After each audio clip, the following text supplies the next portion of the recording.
Hi, good morning friends. എൻ്റെ എല്ലാ പ്രിയപ്പെട്ട സുഹൃത്തുക്കൾക്കും സഹകാരി റൈസ് പ്ലസിലേക്ക് ഹാർദമായ സ്വാഗതം. അപ്പോൾ നമ്മുടെ ഫുഡ് സേഫ്റ്റി ഓഫീസർ പരീക്ഷയായിട്ട് ബന്ധപ്പെടുത്തി ഡയറി സയൻസ് എന്ന് നോക്കിക്കൊണ്ടിരിക്കുന്നല്ലേ നമ്മൾ. അപ്പോൾ ഡയറി സയൻസിൽ നമുക്ക് പ്രധാനമായിട്ട് ഇന്ന് നോക്കാൻ പോകുന്നത് നമ്മുടെ കളക്ഷൻ ഓഫ് മിൽക്ക് എന്ന് പറയുന്ന ഭാഗമാണ്. കളക്ഷൻ ഓഫ് മിൽക്കിൻ്റെ കൂടെ തന്നെ വരുന്ന ഭാഗമാണ് buying various price policies like 2 axis price policy, അതുപോലെ collection of milk, buying methods. ഇതെല്ലാം കൂടെ ചേർന്നാണ് നമ്മൾ ഇന്നത്തെ ഒരു പോർഷൻ കവർ ചെയ്യുന്നത് കേട്ടോ. അപ്പോൾ എനിക്ക് ഏറ്റവും കൂടുതൽ നിങ്ങളുടെ എടുത്ത് പറയാനുള്ള പ്രധാനപ്പെട്ട കാര്യം എന്ന് പറയുമ്പോഴത്തേക്കും ഞാൻ പറഞ്ഞില്ലേ, കഴിഞ്ഞ ക്ലാസ് ഞാൻ പറഞ്ഞു ഓരോ ക്ലാസ്സിനും നമ്മൾ ഓരോ സ്റ്റെപ്പായിട്ട് കൺസിഡർ ചെയ്യണമെന്ന് പറഞ്ഞു. അപ്പോൾ ഓരോ സ്റ്റെപ്പായിട്ട് കൺസിഡർ ചെയ്യുമ്പോൾ ആ സ്റ്റെപ്പ് കയറി തീരണമെന്നുണ്ടെങ്കിൽ എന്ത് ചെയ്യണം? നമ്മൾ പരീക്ഷ എഴുതണം, എക്സാമിനേഷൻ കൃത്യമായിട്ട് എഴുതണം. മനസ്സിലായില്ലേ? നിങ്ങളുടെ പ്രിപ്പറേഷനെ പരിപൂർണതയിലേക്ക് എത്തിക്കാൻ വേണ്ടിയിട്ടാണ് എത്രത്തോളം ചോദ്യങ്ങൾ നിങ്ങൾക്ക് തരാൻ പറ്റുമോ അത്രത്തോളം ക്വസ്റ്റ്യൻസ് തരുന്നത്. അപ്പോൾ ആ ക്വസ്റ്റ്യൻസ് നിങ്ങൾ വർക്കൗട്ട് ചെയ്ത് പറഞ്ഞ കാര്യങ്ങൾ, പഠിച്ച കാര്യങ്ങൾ, സിലബസിലുള്ള കാര്യങ്ങളൊക്കെ മനസ്സിൽ ഉറപ്പിക്കുക. ഇതാണ് നമ്മൾ പ്രൈമറിലി ചെയ്യേണ്ടത്. അല്ലാതെ നിങ്ങൾ മുന്നോട്ട് പോയിട്ട് യാതൊരു കാര്യമില്ല എന്നുള്ള കാര്യം ഞാൻ ഒരിക്കൽ കൂടെ ഓർമ്മിക്കുകയാണ്. അപ്പോൾ ഈ ഓർമ്മ എപ്പോഴും വേണം. ത്രൂ ഔട്ട് ദ കോഴ്സ് നമുക്ക് വേണം. ഒരുപാട് കാലമൊന്നും ഇല്ലടാ, നമ്മുടെ ലൈഫിൽ ഇത്രയും നാൾ ഇല്ലാത്ത പോലത്തെ ഒരു എന്താ പറയുക സീരിയസ്നെസ്സോട് കൂടി നമ്മളിതിനെ അപ്രോച്ച് ചെയ്യാൻ പോവുകയാണ്. കാര്യം എന്താ? നമ്മളെ കാത്തിരിക്കുന്ന അത്രയും മഹത്തായ, അത്രയും എന്താ പറയുക പവർഫുൾ ആയിട്ടുള്ളൊരു ജോലിയാണ് നമ്മളെ കാത്തിരിക്കുന്നത് അല്ലേ? അല്ലേടാ? അതെ, ഫുഡ് സേഫ്റ്റി ഓഫീസർ എന്ന് പറയുന്ന യൂണിഫോം പോസ്റ്റ് നമ്മളെ കാത്തിരിക്കുന്നത് അല്ലേ? യൂണിഫോം പോസ്റ്റിന് അത്രയേറെ ഡിഗ്നിറ്റി ഉള്ള ഒരു പോസ്റ്റാണ് നിങ്ങളെ കാത്തിരിക്കുന്നത്. അപ്പോൾ അതിനുവേണ്ടി പ്രിപ്പയർ ചെയ്യുമ്പോഴത്തേക്കും നമുക്ക് എപ്പോഴും ഒരു കുളിര് കോരണം. മനസ്സിലായില്ലേ? നമുക്ക് ഗൂസ് ബംസ് ഉണ്ടാവണം. ഒരു കാര്യം പഠിച്ചു കഴിയുമ്പോൾ, ഒരു കാര്യത്തെക്കുറിച്ച് മനസ്സിലാവാത്തൊരു കാര്യത്തെക്കുറിച്ച് നമ്മൾ അന്വേഷിച്ച് ഉറപ്പിക്കുമ്പോൾ, ഒരു മാർക്ക് എനിക്ക് കിട്ടുമെന്ന് ഉറപ്പാക്കുമ്പോൾ എപ്പോഴും നമുക്ക് എന്തുണ്ടാവണം? ഒരു ഗൂസ് ബംസ് ഉണ്ടാവണം. അങ്ങനെ നിങ്ങൾ പവർഫുൾ ആയിട്ട് നിന്ന് കഴിഞ്ഞാൽ I am sure about it, നമുക്ക് ഉറപ്പായിട്ടും എന്ത് ചെയ്യാൻ പറ്റും? ആ ഒരു സ്വപ്നത്തിലേക്ക് നമുക്ക് എത്തിച്ചേരാൻ പറ്റും. ഒരു സംശയമില്ല. എന്ത് ചെയ്യണം? ഈ 6 മാസ കാലയളവ്, ഈ 6 വരുന്ന 6 months നമ്മൾ എന്ത് ചെയ്യണം? ഇതിനുവേണ്ടി ഉറക്കമുളച്ച് കൃത്യമായിട്ട് വർക്ക് ചെയ്താൽ മാത്രം മതി. ഓക്കെ, ഇത്രയേ ഉള്ളൂ. എല്ലാവർക്കും 24 മണിക്കൂറേ ഉള്ളൂ. എനിക്കും നിങ്ങൾക്കും എല്ലാവർക്കും, നമ്മുടെ അച്ഛനും അമ്മയ്ക്കും നമ്മുടെ മക്കൾക്കും എല്ലാം ഓരോ ദിവസം 24 മണിക്കൂറേ ഉള്ളൂ. അപ്പോൾ നമുക്ക് മുന്നേ പലരും നമ്മളെക്കാൾ വലിയ ലക്ഷ്യങ്ങളൊക്കെ കീഴടക്കിയെന്നുണ്ടെങ്കിൽ അവരെല്ലാം അവരുടെ ലൈഫിൽ ഇത്തരത്തിലുള്ള പഠനത്തിന് അല്ലെങ്കിൽ അവരുടെ ലക്ഷ്യത്തിലേക്ക് വേണ്ടിയുള്ള യാത്രയ്ക്ക് അത്രയേറെ വെയിറ്റേജ് കൊടുത്ത് ഇമ്പോർട്ടൻസ് കൊടുത്തുകൊണ്ട് മാത്രമാണ്. നിങ്ങളും ആ വെയിറ്റേജ് കൊടുക്കുന്നുണ്ടോ ഇല്ലയോ എന്നുള്ള കാര്യം ഒന്ന് മനസ്സിലൊന്ന് രണ്ടാവൊന്ന് ആലോചിച്ച് നോക്കുക. ആലോചിച്ചതിന് ശേഷം മാത്രം പഠിക്കാതിരിക്കുക. അപ്പോൾ അത് കൊടുക്കുന്നില്ല എന്നുണ്ടെങ്കിൽ നിങ്ങൾ ഇപ്പോഴേ മനസ്സിലാക്കോ, നമ്മുടെ പോക്ക് അത്ര ശരിയല്ല. ഓക്കെ, അപ്പം നമുക്ക് എന്തായാലും സെഷനിലേക്ക് കടക്കാം. Buying and collection. അതിനകത്ത് പ്രധാനമായിട്ട് നമ്മൾ ബൈയിങ് മെത്തേഡ്സ് ആണ് നോക്കുന്നത്. പ്രധാനമായിട്ടും ഒരു 5 ബൈയിങ് മെത്തേഡ്സ് ആണ് എംപ്ലോയ് ചെയ്യുന്നത്. അപ്പോൾ ഇതെല്ലാം ഇപ്പോൾ എംപ്ലോയ് ചെയ്യുന്നില്ല. നിലവിലുള്ള അല്ലെങ്കിൽ നിലവിലുണ്ടായിരുന്ന തരത്തിലുള്ള 5 മെത്തേഡ്സ് ആണ് നോക്കാം. ഒന്ന്, payment according to weight or volume. അതായത് ഇത്രയേ ഉള്ളൂ, വെയിറ്റിനനുസരിച്ച് പേയ്മെൻറ്റ് കൊടുക്കുക. കൊണ്ടുവരുന്ന പാൽ എത്രയുണ്ടെന്ന് അളക്കാൻ വേണ്ടി ഒറ്റ പരിപാടി. ഒന്നുകിലും തീരം വോളിയം നോക്കുന്നു അല്ലെങ്കിൽ വെയിറ്റ് കൊടുക്കുന്നു. 2, payment according to fat content of the milk. മിൽക്കിൽ എത്രത്തോളം ശതമാനം ഫാറ്റ് ഉണ്ടെന്നുള്ള കാര്യം മാത്രം നമ്മൾ നോക്കിയിട്ട് എന്ത് ചെയ്യുന്നുണ്ട്? ആ കൊണ്ടുവരുന്ന മിൽക്കിന് നമ്മൾ എന്ത് ചെയ്യുന്നുണ്ട്? പൈസ കൊടുക്കുന്നുണ്ട്. 3, payment according to the use made of milk. നമ്മൾ ഈ പാല് വെച്ച് എന്ത് ഉൽപ്പന്നമാണ് ഉണ്ടാക്കുന്നത്, ആ ഉൽപ്പന്നത്തിന് അനുയോജ്യമാണോ ഈ പാലെന്ന് മനസ്സിലാക്കിയതിന് ശേഷം അതിനകത്ത് പേയ്മെൻറ്റ് കൊടുക്കുന്നു. അടുത്ത പോലെ എന്താണ്? 4, പേയ്മെൻറ്റ് ഓഫ് പ്രീമിയംസ്. പ്രീമിയംസ് എന്ന് പറയുമ്പോഴത്തേക്കും നമ്മൾ കൊടുക്കുന്ന പാലിൽ എത്രത്തോളം മെച്ചപ്പെട്ട കണ്ടന്റ്, കൂടുതൽ കണ്ടന്റ്, എന്തൊക്കെയാണ് കൂടുതൽ വേണ്ടത്? SNF കൂടുതൽ വേണം, ഫാറ്റ് കൂടുതൽ വേണം അല്ലെ? അപ്പോൾ എന്താണ്? മാത്രമല്ല നമ്മൾ കൊടുക്കുന്ന പാലിൻ്റെ ക്വാളിറ്റി എത്രത്തോളം ഉണ്ട്, പ്രീമിയം ക്വാളിറ്റി ആണോ എന്ന് നോക്കിയിട്ട് അതിനനുസരിച്ചുള്ള ഒരു പേയ്മെൻറ്റ് സിസ്റ്റം. അതുപോലെ payment according to cost of production. അതുപോലെ റേഷണൽ ആയിട്ടുള്ള സിസ്റ്റമാണ്. അത്രയേ ഉള്ളൂ. എന്താണ് നമുക്ക് കിട്ടുന്നത് എന്താണെന്ന് നോക്കുകയല്ല ചെയ്യുന്നത്. പ്രധാനമായിട്ടും ആ ഒരു ഫാർമർ അല്ലേ, പ്രൊഡ്യൂസ് ചെയ്യുന്ന ഒരാളിനെ സംബന്ധിച്ചിടത്തോളം അയാൾക്ക് എന്തോരം ചിലവ് വരുന്നുണ്ട്, അവന് നഷ്ടം വരാൻ പാടില്ല എന്ന് കരുതി കൊടുക്കുന്ന ഒരു സിസ്റ്റം. ഇങ്ങനെ മൊത്തം 5 സിസ്റ്റങ്ങൾ നോക്കാം. നമുക്ക് അതിനെക്കുറിച്ച് കൂടുതൽ നോക്കാം. ഓക്കെ, ഫസ്റ്റ് ഓഫ് ഓൾ എന്താ നോക്കണ്ടേ? Payment according to weight or volume. വളരെ സിമ്പിൾ ആയിട്ടുള്ള കൺസെപ്റ്റ് ആണ്. ഈ ചിത്രത്തിൽ കാണുന്ന പോലെ തന്നെ അല്ലേ? എന്താണ്? ഒരാൾ പാല് കൊണ്ടുവരുന്നു, ആ പാലിന്റെ വെയിറ്റ് നമ്മൾ പരിശോധിക്കുന്നു, അതിനനുസരിച്ച് എന്ത് കൊടുക്കുന്നു? പൈസ കൊടുക്കുന്നു. ഇന്ന് കൊണ്ടുവന്ന അതേ 2 കിലോ പാൽ അല്ലെങ്കിൽ 2 ലിറ്റർ പാലാണെന്നുണ്ടെങ്കിൽ 2 ലിറ്ററിൻ്റെ പൈസ കൊടുക്കുന്നു. 3 ലിറ്റർ ആണെങ്കിൽ 3 ലിറ്ററിൻ്റെ പൈസ കൊടുക്കുന്നു. 4 ലിറ്റർ ആണെങ്കിൽ 4 ലിറ്ററിൻ്റെ പൈസ കൊടുക്കുന്നു. അതിനകത്ത് വെള്ളം ചേർത്തിട്ടുണ്ടോ അല്ലാന്നുണ്ടെങ്കിൽ അതിൻ്റെ ഫാറ്റ് നീക്കം ചെയ്തതൊന്നും നോക്കുന്നില്ല അല്ലേ? ഇതിനെ മറ്റൊരു പേര് വിളിക്കുന്നുണ്ട്, ഫ്ലാറ്റ് റേറ്റ് എന്ന് വിളിക്കുന്നുണ്ട്. എന്താണ്? This method is also called as flat rate. എന്താണ് ചോദ്യം? എന്താണ്? Payment according to weight or volume. ഈ മെത്തേഡ് എന്തെന്ന് അറിയപ്പെടുന്നു? ഫ്ലാറ്റ് റേറ്റ് എന്നും അറിയപ്പെടുന്നു. എന്താണ്? ഫ്ലാറ്റ് റേറ്റ് എന്ന് അറിയപ്പെടുന്നു. ഇത് പഠിച്ചു വയ്ക്കുക നമ്മൾ കേട്ടോ. അപ്പോൾ ആ പേരിൽ തന്നെ ഉണ്ട് കാര്യം. കാര്യം ഒരുപാട് നമ്മൾ എഫേർട്ട് പഠിക്കേണ്ട കാര്യമൊന്നുമില്ല. അപ്പോൾ ഇതിന്റെ അഡ്വാൻറ്റേജ് എന്താണെന്ന് നോക്കാം. അഡ്വാൻറ്റേജ് എന്ന് പറയുമ്പോഴത്തേക്കും സേവ്സ് ടൈം അല്ലേ, വളരെ പെട്ടെന്ന് തന്നെ പൈസ കൊടുത്ത് വിടാൻ പറ്റും. 10 പേരുണ്ടെങ്കിലും തൂക്കി പൈസ കൊടുത്ത് വിടാൻ പറ്റും അല്ലേ, നമ്മൾ അരി തൂക്കി കൊടുക്കുന്ന പോലെ ചെയ്യാൻ പറ്റും. അതേസമയം നമ്മൾ ഫാറ്റ് അളക്കുന്നുണ്ട് അല്ലെങ്കിൽ SNF അളക്കുന്നുണ്ട്, അതിനൊക്കെ അതിൻ്റെതായിട്ടുള്ള പ്രൊസീജിയർ ഉണ്ട്, കുറച്ച് സമയം ആവശ്യമാണ്, കുറച്ച് ലേബറൊക്കെ ആവശ്യമാണ് അല്ലേ. അപ്പോൾ അങ്ങനെയുള്ള പ്രശ്നങ്ങളൊന്നും ഇവിടെ ഇല്ല, സമയം ലാഭിക്കാം എന്നുള്ള ഒറ്റ അഡ്വാൻറ്റേജ്. പിന്നെ എന്താണ്, സിമ്പിൾ ടു കാൽക്കുലേറ്റ്, കൂട്ടാൻ എളുപ്പമാണ് അല്ലേ. യെസ്, മറ്റേതാണെങ്കിൽ എന്താണ്, നമ്മൾ SNF കണ്ടുപിടിക്കണം, അതിനനുസരിച്ച് വിലയിടണം അല്ലേ, അതുപോലെ ഫാറ്റ് കണ്ടുപിടിക്കണം, അതിനനുസരിച്ച് വിലയിടണം, പിന്നെ വെയിറ്റ് നോക്കണ്ടേ, പാലിൻ്റെ വെയിറ്റ് നോക്കണം, ഇതെല്ലാം കൂടെ കണക്ക് കൂട്ടിയാണ് നമ്മൾ എന്ത് ചെയ്യേണ്ടത്, വിലയിടേണ്ടത്. അപ്പോൾ ഇങ്ങനെ വരുമ്പോഴത്തേക്കും ഇത്രയും അഡ്വാൻറ്റേജ് ഉണ്ടെങ്കിൽ ഡിസഡ്വാൻറ്റേജ് ഉറപ്പായിട്ടും ഉണ്ട്. എന്താണ്, വളരെ simple, encourages watering or skimming. വെള്ളം ചേർക്കാൻ വേണ്ടി നമ്മൾ ആൾക്കാരെ എന്ത് ചെയ്യുന്നുണ്ട്, എൻകറേജ് ചെയ്യണം. നീ ഇത്തിരി വെള്ളം ചേർത്തോടാ, കുഴപ്പമില്ല, ഞാൻ പിടിക്കൂല എന്ന് പറയണം അല്ലേ. യെസ്, എന്താണ് നോക്കാം, ഫ്ലാറ്റ് റേറ്റിന്റെ ഏറ്റവും പ്രധാനപ്പെട്ട ഡിസഡ്വാൻറ്റേജ് എന്താണ് മക്കളെ, എൻകറേജസ് വാട്ടറിങ് ഓർ സ്കിമ്മിങ്. എന്താ സ്കിമ്മിങ് എന്ന് പറഞ്ഞാൽ, സ്കിമ്മിങ് എന്ന് പറഞ്ഞാൽ എന്താ, സ്കിംഡ് മിൽക്ക് നമ്മൾ കേട്ടിട്ടുണ്ട്, പഠിച്ചിട്ടുണ്ട് അല്ലേ. അപ്പോൾ എന്തായാലും ഒന്നുകൂടെ പറഞ്ഞുതരാം. സ്കിമ്മിങ് എന്ന് പറയുമ്പോൾ പാലിൽ ഏറ്റവും കൂടുതൽ വാല്യൂ ഉള്ള ഒരു ഭാഗം എന്ന് പറയും പാലിൻ്റെ എന്താണ്, നെയ്യാണ്, നമുക്കറിയാം അല്ലേ. പാലിൻ്റെ ഫാറ്റി ആയിട്ടുള്ള ഭാഗമാണ്. ഈ ഫാറ്റി ആയിട്ടുള്ള ഭാഗത്ത് നമ്മൾ എന്ന് വിളിക്കും ക്രീം എന്ന് പറയും. ഈ ക്രീമിനെ നീക്കം ചെയ്യുന്ന പരിപാടി നമ്മൾ എന്ന് വിളിക്കും സ്കിമ്മിങ് എന്ന് പറയും അല്ലേ, സ്കിമ്മിങ് എന്ന് പറയും. അപ്പോൾ അങ്ങനെ സ്കിം ചെയ്താൽ എന്താ ഗുണം, എൻ്റെ വീട്ടിൽ കുറച്ച് വെണ്ണയും നെയ്യൊക്കെ ഉണ്ടാക്കുകയും ചെയ്യാം, പാല് വിറ്റ് കാശാക്കുകയും ചെയ്യാം അല്ലേ. ക്രീം വളരെ കുറച്ചല്ലേ വരത്തുള്ളൂ, അത്രേ ഉള്ളൂ. അതും എന്താണ്, ഒരു അഡൾട്രേഷൻ ആയിട്ട് നമുക്ക് പരിഗണിക്കാം അല്ലേ. ഓക്കെ, അപ്പോൾ എന്താണ് ഡിസഡ്വാൻറ്റേജ് എന്താ മക്കളെ, എൻകറേജസ് വാട്ടറിങ് ഓർ സ്കിമ്മിങ്. വെള്ളം ചേർക്കുന്നതിനെയും അതുപോലെ കൊഴുപ്പ് നീക്കം ചെയ്യുന്നതിനെ എൻകറേജ് ചെയ്യുന്ന തരത്തിലുള്ള ഒരു പരിപാടിയാണ് എന്ത്, ഈ പറഞ്ഞ ഫ്ലാറ്റ് റേറ്റ്. അതുപോലെ payment by weight is preferred over payment as volume അല്ലേ. വോളിയത്തിന് പേയ്മെന്റ് ബൈ വോളിയത്തിനും വെയിറ്റിനും നമുക്ക് പേയ്മെന്റ് കൊടുക്കാം. അപ്പോൾ ചോദിക്കും വോളിയത്തിനും വെയിറ്റിനും നമ്മൾ എന്തെങ്കിലും വ്യത്യാസം ഉണ്ടാകും. ഉണ്ട്, നമ്മൾ സ്പെസിഫിക് ഗ്രാവിറ്റി പഠിച്ചപ്പോൾ പഠിച്ചിട്ടുണ്ടല്ലേ. നമ്മൾ 1 കിലോഗ്രാം പാലെടുത്താൽ 1 ലിറ്റർ പാല് ആകില്ല. കാരണം എന്താ, പാലിൽ കുറച്ച് സോളിഡ് നോട്ട് ഫാറ്റ് കണ്ടന്റ് ഉണ്ട്, കുറച്ച് സോളിഡ്സ് ഉണ്ടല്ലേ. അപ്പോൾ എന്താണ്, 1 ലിറ്റർ പാലെടുത്താൽ അതിൻ്റെ വെയിറ്റ് 1 കിലോഗ്രാമിന് മുകളിലായിരിക്കും. 10 ലിറ്റർ എടുക്കുകയാണെന്നുണ്ടെങ്കിൽ നമ്മൾ 10 ലിറ്റർ 300 ഗ്രാമും കൂടെ എടുത്തു കഴിഞ്ഞാൽ മാത്രമേ 10 ലിറ്റർ പാലാകത്തുള്ളൂ. മനസ്സിലാവുന്നുണ്ടോ? അപ്പോൾ എന്താ കർഷകന് ഏറ്റവും കൂടുതൽ നല്ലത് എന്താ, പേയ്മെന്റ് ബൈ വെയിറ്റ് ആണോ പേയ്മെന്റ് ബൈ വോളിയം ആണോ? പേയ്മെന്റ് ബൈ വെയിറ്റ് ആണല്ലേ. അപ്പോൾ ഇത്തരത്തിൽ ഈ ഫ്ലാറ്റ് റേറ്റിൽ എപ്പോഴും ഏതാ പ്രിഫർ ചെയ്യുന്നത്, പേയ്മെന്റ് ബൈ വെയിറ്റിനെയാണ് പ്രിഫർ ചെയ്യുന്നത്. കാരണം എന്താ, കർഷകൻ കൊടുക്കുന്ന പാല് ശരിക്കും പാലാണെങ്കിൽ അവന് കൂടുതൽ പേയ്മെന്റ് കിട്ടും അല്ലേ. അതേസമയം വെള്ളം ചേർത്തിട്ടുള്ള പകുതി വെള്ളവും പകുതി പാലോ കൊടുക്കണം, അവൻ്റെ പേയ്മെന്റ് കുറേശ്ശെങ്കിലും കുറയും. ഇത്രയേ ഉള്ളൂ കാര്യം. അപ്പോൾ ഒന്നുകൂടെ നോക്കാം. എന്താ, payment according to weight or volume. Payment according to weight or volume നമ്മൾ എന്ന് വിളിക്കുന്നു, ഫ്ലാറ്റ് റേറ്റ് എന്ന് വിളിക്കുന്നു. അഡ്വാൻറ്റേജസ്, സേവ്സ് ടൈം, സമയം സേവ് ചെയ്യുന്നു. അതുപോലെ സിമ്പിൾ ടു കാൽക്കുലേറ്റ്, കണക്ക് കൂട്ടാനും പൈസ കൊടുക്കാനും എളുപ്പമാണ്. അത്രയേ ഉള്ളൂ. ഡിസഡ്വാൻറ്റേജ് എന്താണ്, എൻകറേജിങ് വാട്ടറിങ് അല്ലേ, അതുപോലെ എന്താണ് സ്കിമ്മിങ്ങിനെ എൻകറേജ് ചെയ്യുന്നുള്ള അതിൻ്റെ ഡിസഡ്വാൻറ്റേജ് അല്ലേ. ഇത് നോക്കാം, പേയ്മെന്റ് ഇത്തരത്തിൽ ഈ ഫ്ലാറ്റ് റേറ്റിൽ ഏതിനെയാണ്, പേയ്മെന്റ് ബൈ വെയിറ്റിനെയാണോ പേയ്മെന്റ് ബൈ വോളിയത്താണ് പ്രിഫർ ചെയ്യുന്നത് വെച്ചാൽ എന്താണ്, പ്രിഫർ ചെയ്യുന്നത് പേയ്മെന്റ് ബൈ വെയിറ്റിനെയാണ്. അതിന്റെ കാരണം എന്ന് പറയുമ്പോൾ ഇത്രയേ ഉള്ളൂ, വെയിറ്റിന് കൊടുത്തു കഴിഞ്ഞാൽ, വെയിറ്റിനുള്ള കാശ് കൊടുത്തു കഴിഞ്ഞാൽ കൃത്യമായിട്ടുള്ള കാശ് അവന് കിട്ടും, അവൻ കൊടുക്കുന്ന നല്ല പാലാണ് എന്നുണ്ടെങ്കിൽ. അതേസമയം പൂർണ്ണമായിട്ട് വെള്ളം കൊടുക്കുകയാണെന്നുണ്ടെങ്കിൽ എന്താ, വെയിറ്റും വോളിയവും ഒപ്പമാണ്. എന്താ കാര്യം, 1 ലിറ്റർ വെള്ളം എടുത്താൽ അതിൻ്റെ വെയിറ്റ് കറക്റ്റ് 1 കിലോഗ്രാം ആയിരിക്കും. പാലാകുമ്പോൾ മാത്രമേ ഈ ഡിഫറൻസ്, ചെറുതാണെങ്കിലും ആ ഡിഫറൻസ് ഉള്ളൂ. ഓക്കെ അല്ലേ പറഞ്ഞത്. ഓക്കെ, അപ്പോൾ ഇത് ഫസ്റ്റ് മെത്തേഡ് മനസ്സിലായി. ഫ്ലാറ്റ് റേറ്റ് എന്താണെന്ന് കാര്യം കൃത്യമായിട്ട് മനസ്സിലായി. ഓക്കെ, അതിന് നോക്കാം. It is popular in the unorganised sector അല്ലേ. അൺഓർഗനൈസ്ഡ് സെക്ടർ എന്ന് പറയുമ്പോഴത്തേക്കും നമുക്ക് എന്താ അൺഓർഗനൈസ്ഡ് സെക്ടർ, നമ്മളിവിടെ ചായക്കട നടത്തുന്നു. ചായക്കട നടത്തുമ്പോഴത്തേക്കും നമുക്ക് പാലിൻ്റെ ആവശ്യമുണ്ട്.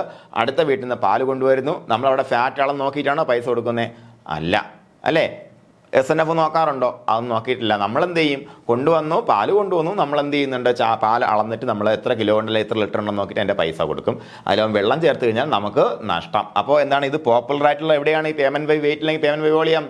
അൺഓർഗനൈസ്ഡ് സെക്ടറിൽ പോപ്പുലർ ആയിട്ടുള്ള ഒരു സിസ്റ്റമാണ് എന്ത്, ഫ്ലാറ്റ് റേറ്റ് അല്ലെങ്കിൽ payment by weight or payment by volume. അപ്പോൾ ഇത്തരത്തിൽ ഫ്ലാറ്റ് റേറ്റിൽ ഏതിനാണ് പ്രിഫർ ചെയ്യുന്നത്, പേയ്മെന്റ് ബൈ വെയിറ്റിനെയാണ് പ്രിഫർ ചെയ്യുന്നത് കേട്ടോ. ഓക്കെ, എന്താണ് കാരണം മനസ്സിലാവുന്നുണ്ടോ? പേയ്മെന്റ് ബൈ വെയിറ്റിനെ എന്തുകൊണ്ടാണ് പ്രിഫർ ചെയ്യുന്നത്? മിൽക്കിൻ്റെ 1 ലിറ്റർ മിൽക്കിൻ്റെ വെയിറ്റ് 1 കിലോഗ്രാം അല്ല.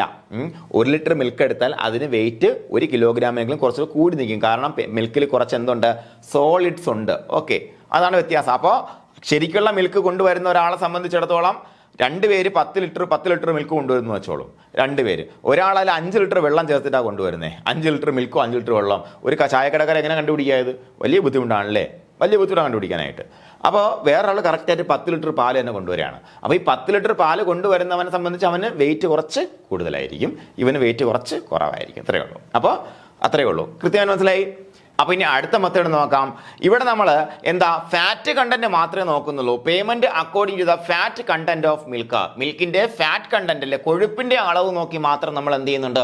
പേയ്മെന്റ് ചെയ്യുന്നുണ്ട്. കണ്ടോ, ഇദ്ദേഹം കൊഴുപ്പിന്റെ അളവ് നോക്കാനുള്ള അപ്പാരറ്റസിൽ വെച്ചേക്കാണ് കേട്ടോ. നോക്കാം. This is also known as A straight fat method of payment. നോക്ക്, ഇതിന് മറ്റേ പേരുണ്ട് straight fat method of payment എന്നൊരു ഒരു പേരും കൂടെ ഉണ്ട് കേട്ടോ. ആ പേര് ചോദിക്കില്ല. കാര്യം എന്താണെന്നറിയാമോ? അവിടെ തന്നെ ഫാറ്റ് ഉണ്ട്. ഫാറ്റ് എന്ന് പറഞ്ഞ സംഭവം ഉള്ളതുകൊണ്ട് അവിടെ അങ്ങനെ ഒരു ക്വസ്റ്റ്യൻ ചോദിക്കില്ല കേട്ടോ. അതുപോലെ ഇതിന് കുറച്ച് അഡ്വാൻറ്റേജ് ഉണ്ട്. എന്താണ്? പ്രാക്ടിക്കലാണ്, പ്രായോഗികമാണ്. ഇതിൻ്റെ കാരണം അല്ലെ, ഇതെന്താണ് വളരെയധികം പ്രാക്ടിക്കലായിട്ട് നമുക്ക് ചെയ്യാൻ പറ്റുന്നൊരു കാര്യമാണ് ഇതിൻ്റെ ഫാറ്റ് പെർസെൻറ്റേജ് അളക്കുക എന്നുള്ളത്. അതുപോലെ ഡിസ്കറേജസ് അഡൾട്രേഷൻ വിത്ത് വാട്ടർ. വെള്ളം കൊണ്ടുള്ള അഡൾട്രേഷനെ ഡിസ്കറേജ് ചെയ്യുന്നു. നേരത്തെ ഫ്ലാറ്റ് മെത്തേഡ് ആണെങ്കിലോ വെള്ളം ചേർത്താൽ നമ്മൾ അറിയില്ലല്ലേ, നമ്മൾ അതിൻ്റെ കൂടെ പൈസ കൊടുക്കും. അപ്പോൾ അവൻ ഉറപ്പായിട്ട് വെള്ളം ചേർക്കാൻ സാധ്യതയുണ്ട്, നല്ലവനല്ലെന്നുണ്ടെങ്കിൽ അല്ലേ. അപ്പോൾ ഇവിടെ എന്താണ്? ഫാറ്റ് കണ്ടന്റ് കുറയുമല്ലേ. അതായത് ഇത്രയേ ഉള്ളടാ, പാലിന് നിശ്ചിത ഫാറ്റ് കണ്ടന്റ് വേണം, എന്നാലേ അത് പാലാകത്തുള്ളൂ. പക്ഷേ നമ്മൾ അതിനകത്ത് 2 ലിറ്റർ വെള്ളം ഒഴിച്ച് കഴിഞ്ഞാൽ ഓഫ് കോഴ്സ് അതിൻ്റെ പെർസെൻറ്റേജ് വളരെ കുറയും. നമുക്ക് പാലിൽ വെള്ളം ചേർത്തുമില്ലെന്ന് അറിയാൻ പറ്റും. അപ്പോൾ അതെങ്ങനെ? Discourages adulteration with water. നമുക്ക് ഒന്ന് അഡ്വാൻറ്റേജ്, ഒന്ന് പ്രാക്ടിക്കലാണ്. 2 ഡിസ്കറേജസ് അഡൾട്രേഷൻ, വെള്ളം കൊണ്ടുള്ള അഡൾട്രേഷനെ ഡിസ്കറേജ് ചെയ്യുന്നു. 2 എന്താ ഡിസഡ്വാൻറ്റേജ് നോക്കാം. Does not prevent removal of skim milk. എന്താ സ്കിമ്മിങ് നമ്മൾ നേരത്തെ പഠിച്ചല്ലേ. നേരത്തെ സ്കിമ്മിങ് എന്ന് പറഞ്ഞപ്പോഴത്തേക്കും പാലെടുത്ത് വെച്ചിട്ട് നമ്മൾ അതിൻ്റെ മുകളിലുള്ള ക്രീം ലെയർ മാറ്റിയിട്ട് ബാക്കിയുള്ളത് മാത്രം കൊണ്ടുവന്ന് നമുക്ക് അറിയാൻ പറ്റില്ലെന്നാണ് പറഞ്ഞത്. അതല്ല ഉദ്ദേശിക്കുന്നത്. എന്താണ്? Removal of skim milk. ഇത്രയേ ഉള്ളൂ. എനിക്ക് എന്താണ് നിങ്ങളുടെ അടുത്ത് പറയാറില്ലേ, ഡോക്ടർ പറയാറില്ലേ, പാട മാറ്റിയിട്ടില്ലെങ്കിൽ കൊഴുപ്പ് മാറ്റിയിട്ടുള്ള പാലിട്ട് ചായ ഇട്ട് കുടിച്ചോളാൻ. അപ്പോൾ കൊഴുപ്പ് മാറ്റിയിട്ടുള്ള പാലിലൊന്നുമില്ലെന്നാണോ? അതിലുണ്ട് SNF കാര്യങ്ങളെല്ലാം ഉണ്ടല്ലേ. നമുക്ക് കോവ ഉണ്ടാക്കണമെങ്കിലും മറ്റേതെങ്കിലും പ്രൊഡക്റ്റ് ഉണ്ടാക്കണമെങ്കിലും പാലിട്ട് ചായ ഇടണമെങ്കിലും നമുക്ക് സ്കിം മിൽക്ക് മതി. സ്കിം മിൽക്ക് നിങ്ങൾ ഡബിൾ ടോൺഡ് മിൽക്ക് കുടിച്ചിട്ടുണ്ടോ? അപ്പം മിൽമയുടെ double toned milk, single toned milk ഉണ്ട്, ഡബിൾ ടോൺഡ് മിൽക്ക് ഉണ്ട്. അതെല്ലാം പഠിക്കാണ്ട് കേട്ടോ. ഡബിൾ ടോൺഡ് മിൽക്ക് എന്ന് പറയുമ്പോഴത്തേക്ക് അതിൻ്റെ വേരിയേഷൻസ് എല്ലാം മാറിയിട്ടുണ്ട്. ഇപ്പോൾ ഞാൻ പറഞ്ഞില്ല, FSC റെഗുലേഷനെല്ലാം മാറിയിട്ടുണ്ട്. ടോൺഡ് മിൽക്ക് എന്ന് പറയുമ്പോഴത്തേക്ക് അതിനെന്താണ്? അത് കൃത്യമായിട്ട് 3% ഫാറ്റ് നിശ്ചിതമാക്കിയ മിൽക്കാണ്. ഡബിൾ ടോൺഡ് മിൽക്ക് എന്ന് പറഞ്ഞാൽ ഇരട്ടി മാറ്റി എന്നുള്ളതാണ് അതിൻ്റെ അർത്ഥം കേട്ടോ. അപ്പോൾ അങ്ങനെ സ്കിം മിൽക്കാണ് സംഭവം. ഇത്തരത്തിൽ സ്കിം മിൽക്ക് ഉണ്ടെങ്കിൽ നമുക്ക് പാലിൻ്റെ ഡ്യൂട്ടി എല്ലാം ചെയ്യും, ചായ ഇടാനും കാര്യങ്ങളൊക്കെ ചെയ്യാൻ പറ്റും അല്ലേ. അപ്പോൾ നമുക്ക് ഒരുത്തൻ എന്ത് ചെയ്യുന്നു? ഫാറ്റിൻ്റെ അളവിൽ മാത്രം നമ്മൾ പൈസ കൊടുക്കുന്നു എന്നുണ്ടെങ്കിൽ എന്താ സംഭവിക്കുക? അവൻ എന്താണ് കുറച്ച് സ്കിം മിൽക്ക് മാറ്റിയിട്ട് കൊണ്ട് നമ്മൾ അറിയില്ല. അപ്പോൾ നമ്മളെന്ത് വിചാരിക്കും? നല്ല കൊഴുപ്പുള്ള പാല്. കാര്യം എന്താ? കുറേ സ്കിം മിൽക്ക് മാറ്റി നമ്മൾ പെർസെൻറ്റേജ് നോക്കുമ്പോൾ ഭയങ്കരമായിട്ടുള്ള കൊഴുപ്പും. ഓക്കെ. അതുപോലെ does not take into account the SNF content of milk which is practised by most dairies. ഇപ്പോൾ എല്ലാ ഡയറീസും കൃത്യമായിട്ട് പ്രാക്ടീസ് ചെയ്യുന്ന കാര്യമാണ് SNF അളക്കുക എന്നുള്ളത്, സോളിഡ് നോട്ട് ഫാറ്റ് കണ്ടന്റ് അളക്കുക എന്നുള്ളത്. അതായത് എവിടെ എന്താണ് SNF അളക്കുന്നില്ല, SNF ഉണ്ടോ ഇല്ലെന്ന് നോക്കുന്നതേ ഇല്ല. ഇതാണ് 2 ഡിസഡ്വാൻറ്റേജ്. ഒന്നെന്താണ്? സ്കിം മിൽക്ക് റിമൂവ് ചെയ്യാൻ ഒരാൾ ശ്രമിച്ചാൽ അതിനെ തടയാൻ നമുക്ക് കഴിയില്ല. 2 എന്താണ്? SNFനെ അളക്കുന്നില്ല. ഇവിടെ എത്ര കിലോ ഫാറ്റ് കിട്ടുന്നു, ഇത്രയും മിൽക്ക് മേടിച്ചാൽ അത് മാത്രം നോക്കി എന്ത് ചെയ്യും? പൈസ കൊടുക്കുന്ന ഒരു സിസ്റ്റമാണ് ഉള്ളത്. ഓക്കെ. അഡ്വാൻറ്റേജ് ആണ്, പ്രാക്ടിക്കലാണ്. വെള്ളം ചേർക്കലിനെ തടയുന്നു. ഇത് 2 പ്രധാനപ്പെട്ട അഡ്വാൻറ്റേജ്. ഓക്കെ. ഇനി എന്താണ്? Payment according to the use of the milk.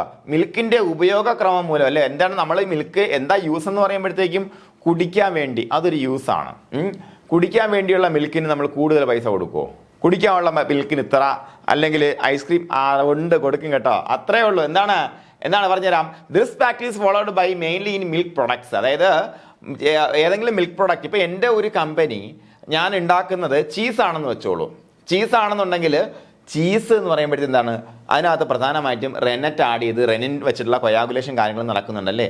അപ്പോൾ അതുകൊണ്ട് ഒരു കാര്യം പറഞ്ഞു തരാം മക്കളെ. ഒന്ന്, നമ്മുടെ പാലിൽ എന്തുണ്ടാകാൻ പാടില്ല? പ്രധാനമായിട്ടും കൊളസ്ട്രോൾ ഒന്നും കലരാൻ പാടില്ല അല്ലേ. അങ്ങനെ കുറേ റിക്വയർമെന്റ് ഉണ്ട് നമുക്ക് ചീസ് ഉണ്ടാക്കണമെന്നുണ്ടെങ്കിൽ. നോക്ക്, milk procurement for a specialised dairy product such as cheese requires a selection of raw milk by avoiding mastitis. Mastitis ഉള്ള മിൽക്ക് ഉണ്ടായാൽ പ്രശ്നമാണ്. pH ചേഞ്ച് ആയിരിക്കും, അതിനകത്ത് ബാക്ടീരിയ ലോഡ് കൂടുതലായിരിക്കും അല്ലേ. നമ്മൾ കൃത്യമായിട്ട് നമുക്ക് എന്ത് ചെയ്യാൻ പറ്റത്തില്ല, അതിനെ നമ്മളൊരു പക്ഷേ നമ്മൾ ഈ പറഞ്ഞ കൾച്ചർ ആഡ് ചെയ്യുന്നതിന് മുന്നേ തന്നെ അത് പിരിഞ്ഞു പോകാൻ സാധ്യതയുണ്ട് പുറത്ത് വന്നിട്ട്. അതുപോലെ എന്താ കൊളസ്ട്രം വന്നാൽ കൊളസ്ട്രത്തിൽ ഒത്തിരി എന്തുണ്ട് മക്കളെ, ഇമ്മ്യൂണോഗ്ലോബുലിൻസ് ഉണ്ടല്ലേ. ഈ ഇമ്മ്യൂണോഗ്ലോബുലിൻസ് എന്ന് പറയുന്നത് വളരെ ഹെവി ആയിട്ടുള്ള പ്രോട്ടീൻസ് ആണല്ലേ, പ്രോട്ടീൻ നേച്ചർ. അവ ചൂടാക്കുമ്പോൾ കർഡിൽ ചെയ്ത് പോകും അല്ലേ, അത് കൊളസ്ട്രം. അതുപോലെ ലേറ്റ് ലാക്ടേഷൻ ആണെന്നുണ്ടെങ്കിൽ കുറച്ച് സാൾട്ടി ആയിരിക്കും മിൽക്ക്, അങ്ങനെയുള്ള പ്രശ്നങ്ങൾ അല്ലേ. അതുപോലെ ആൻറ്റിബയോട്ടിക് ഫ്രീ ആയിരിക്കണം, നമുക്ക് കൊടുക്കുന്ന മിൽക്ക് എന്ന് പറയുന്നത് ആൻറ്റിബയോട്ടിക് ഫ്രീ ആയിരിക്കണം. എന്തിന്, ഈ ഒരു സാധനം ഉണ്ടാക്കാനൊക്കെ ആയിട്ട്. കാര്യം എന്താ, അതിനകത്ത് നമ്മൾ കൾച്ചറിനെ ആഡ് ചെയ്യുന്നുണ്ട്. കൾച്ചറിനെ ആഡ് ചെയ്യുമ്പോഴത്തേക്ക് നമ്മൾ ഉദ്ദേശിക്കുന്ന തരത്തിൽ കൾച്ചറിങ് നടന്നില്ല എന്നുണ്ടെങ്കിൽ എന്ത് സംഭവിക്കും, ആൻറ്റിബയോട്ടിക് റെസിഡ്യൂ ഉണ്ടെങ്കിൽ ചിലപ്പോൾ കൾച്ചർ നടക്കണമെന്നില്ല. മനസ്സിലായില്ലേ. അപ്പോൾ ഇത്രയും കാര്യങ്ങളെല്ലാം മീറ്റ് ചെയ്യുന്ന മിൽക്ക് ഉണ്ടെങ്കിൽ മാത്രമേ നമുക്ക് എന്തുണ്ടാക്കാൻ പറ്റത്തുള്ളൂ, ചീസ് ഉണ്ടാക്കാൻ പറ്റത്തുള്ളൂ.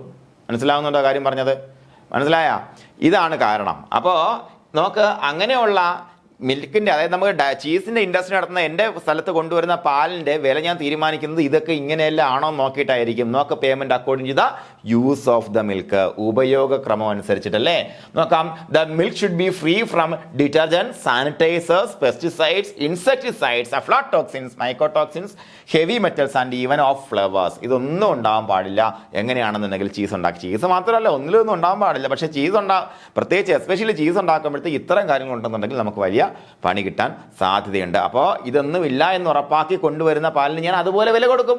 That's it. അതാണ് പറഞ്ഞത്, payment according to the use of milk. ഓക്കെയാണ്, കൃത്യമാണ് പറഞ്ഞത്, കുഴപ്പമില്ലല്ലോ. അത്രേ ഉള്ളൂ. This practice is followed mainly for milk products. ഇത് ഇത്രയും നമ്മുടെ ഇതിൽ പറയുന്നുള്ളൂ. അതായത് നമ്മുടെ ഔട്ട്ലൈൻസ് ഓഫ് ഡയറി ടെക്നോളജി ഒറ്റ സെൻറ്റൻസ് മാത്രമേ ഉള്ളൂ. നിങ്ങൾക്ക് ഇത് എന്താണെന്ന് മനസ്സിലാക്കാൻ വേണ്ടിയിട്ടാണ് കുറച്ചും കൂടെ ഡീറ്റെയിൽഡ് ആയിട്ടുള്ള നോട്ട് വെച്ചിരിക്കുന്നത് കേട്ടോ. അപ്പോൾ payment according to the use of the milk. Okay, അപ്പോൾ ഇത്രയും കാര്യം മനസ്സിലായി. ഇനി പേയ്മെന്റ് ഓഫ് പ്രീമിയംസ്. കണ്ടോ, പ്രീമിയം സെല്ലിംഗ് എന്ന് പറയുമ്പോഴത്തേക്കും അതൊരു വലിയ കാര്യമാണ്.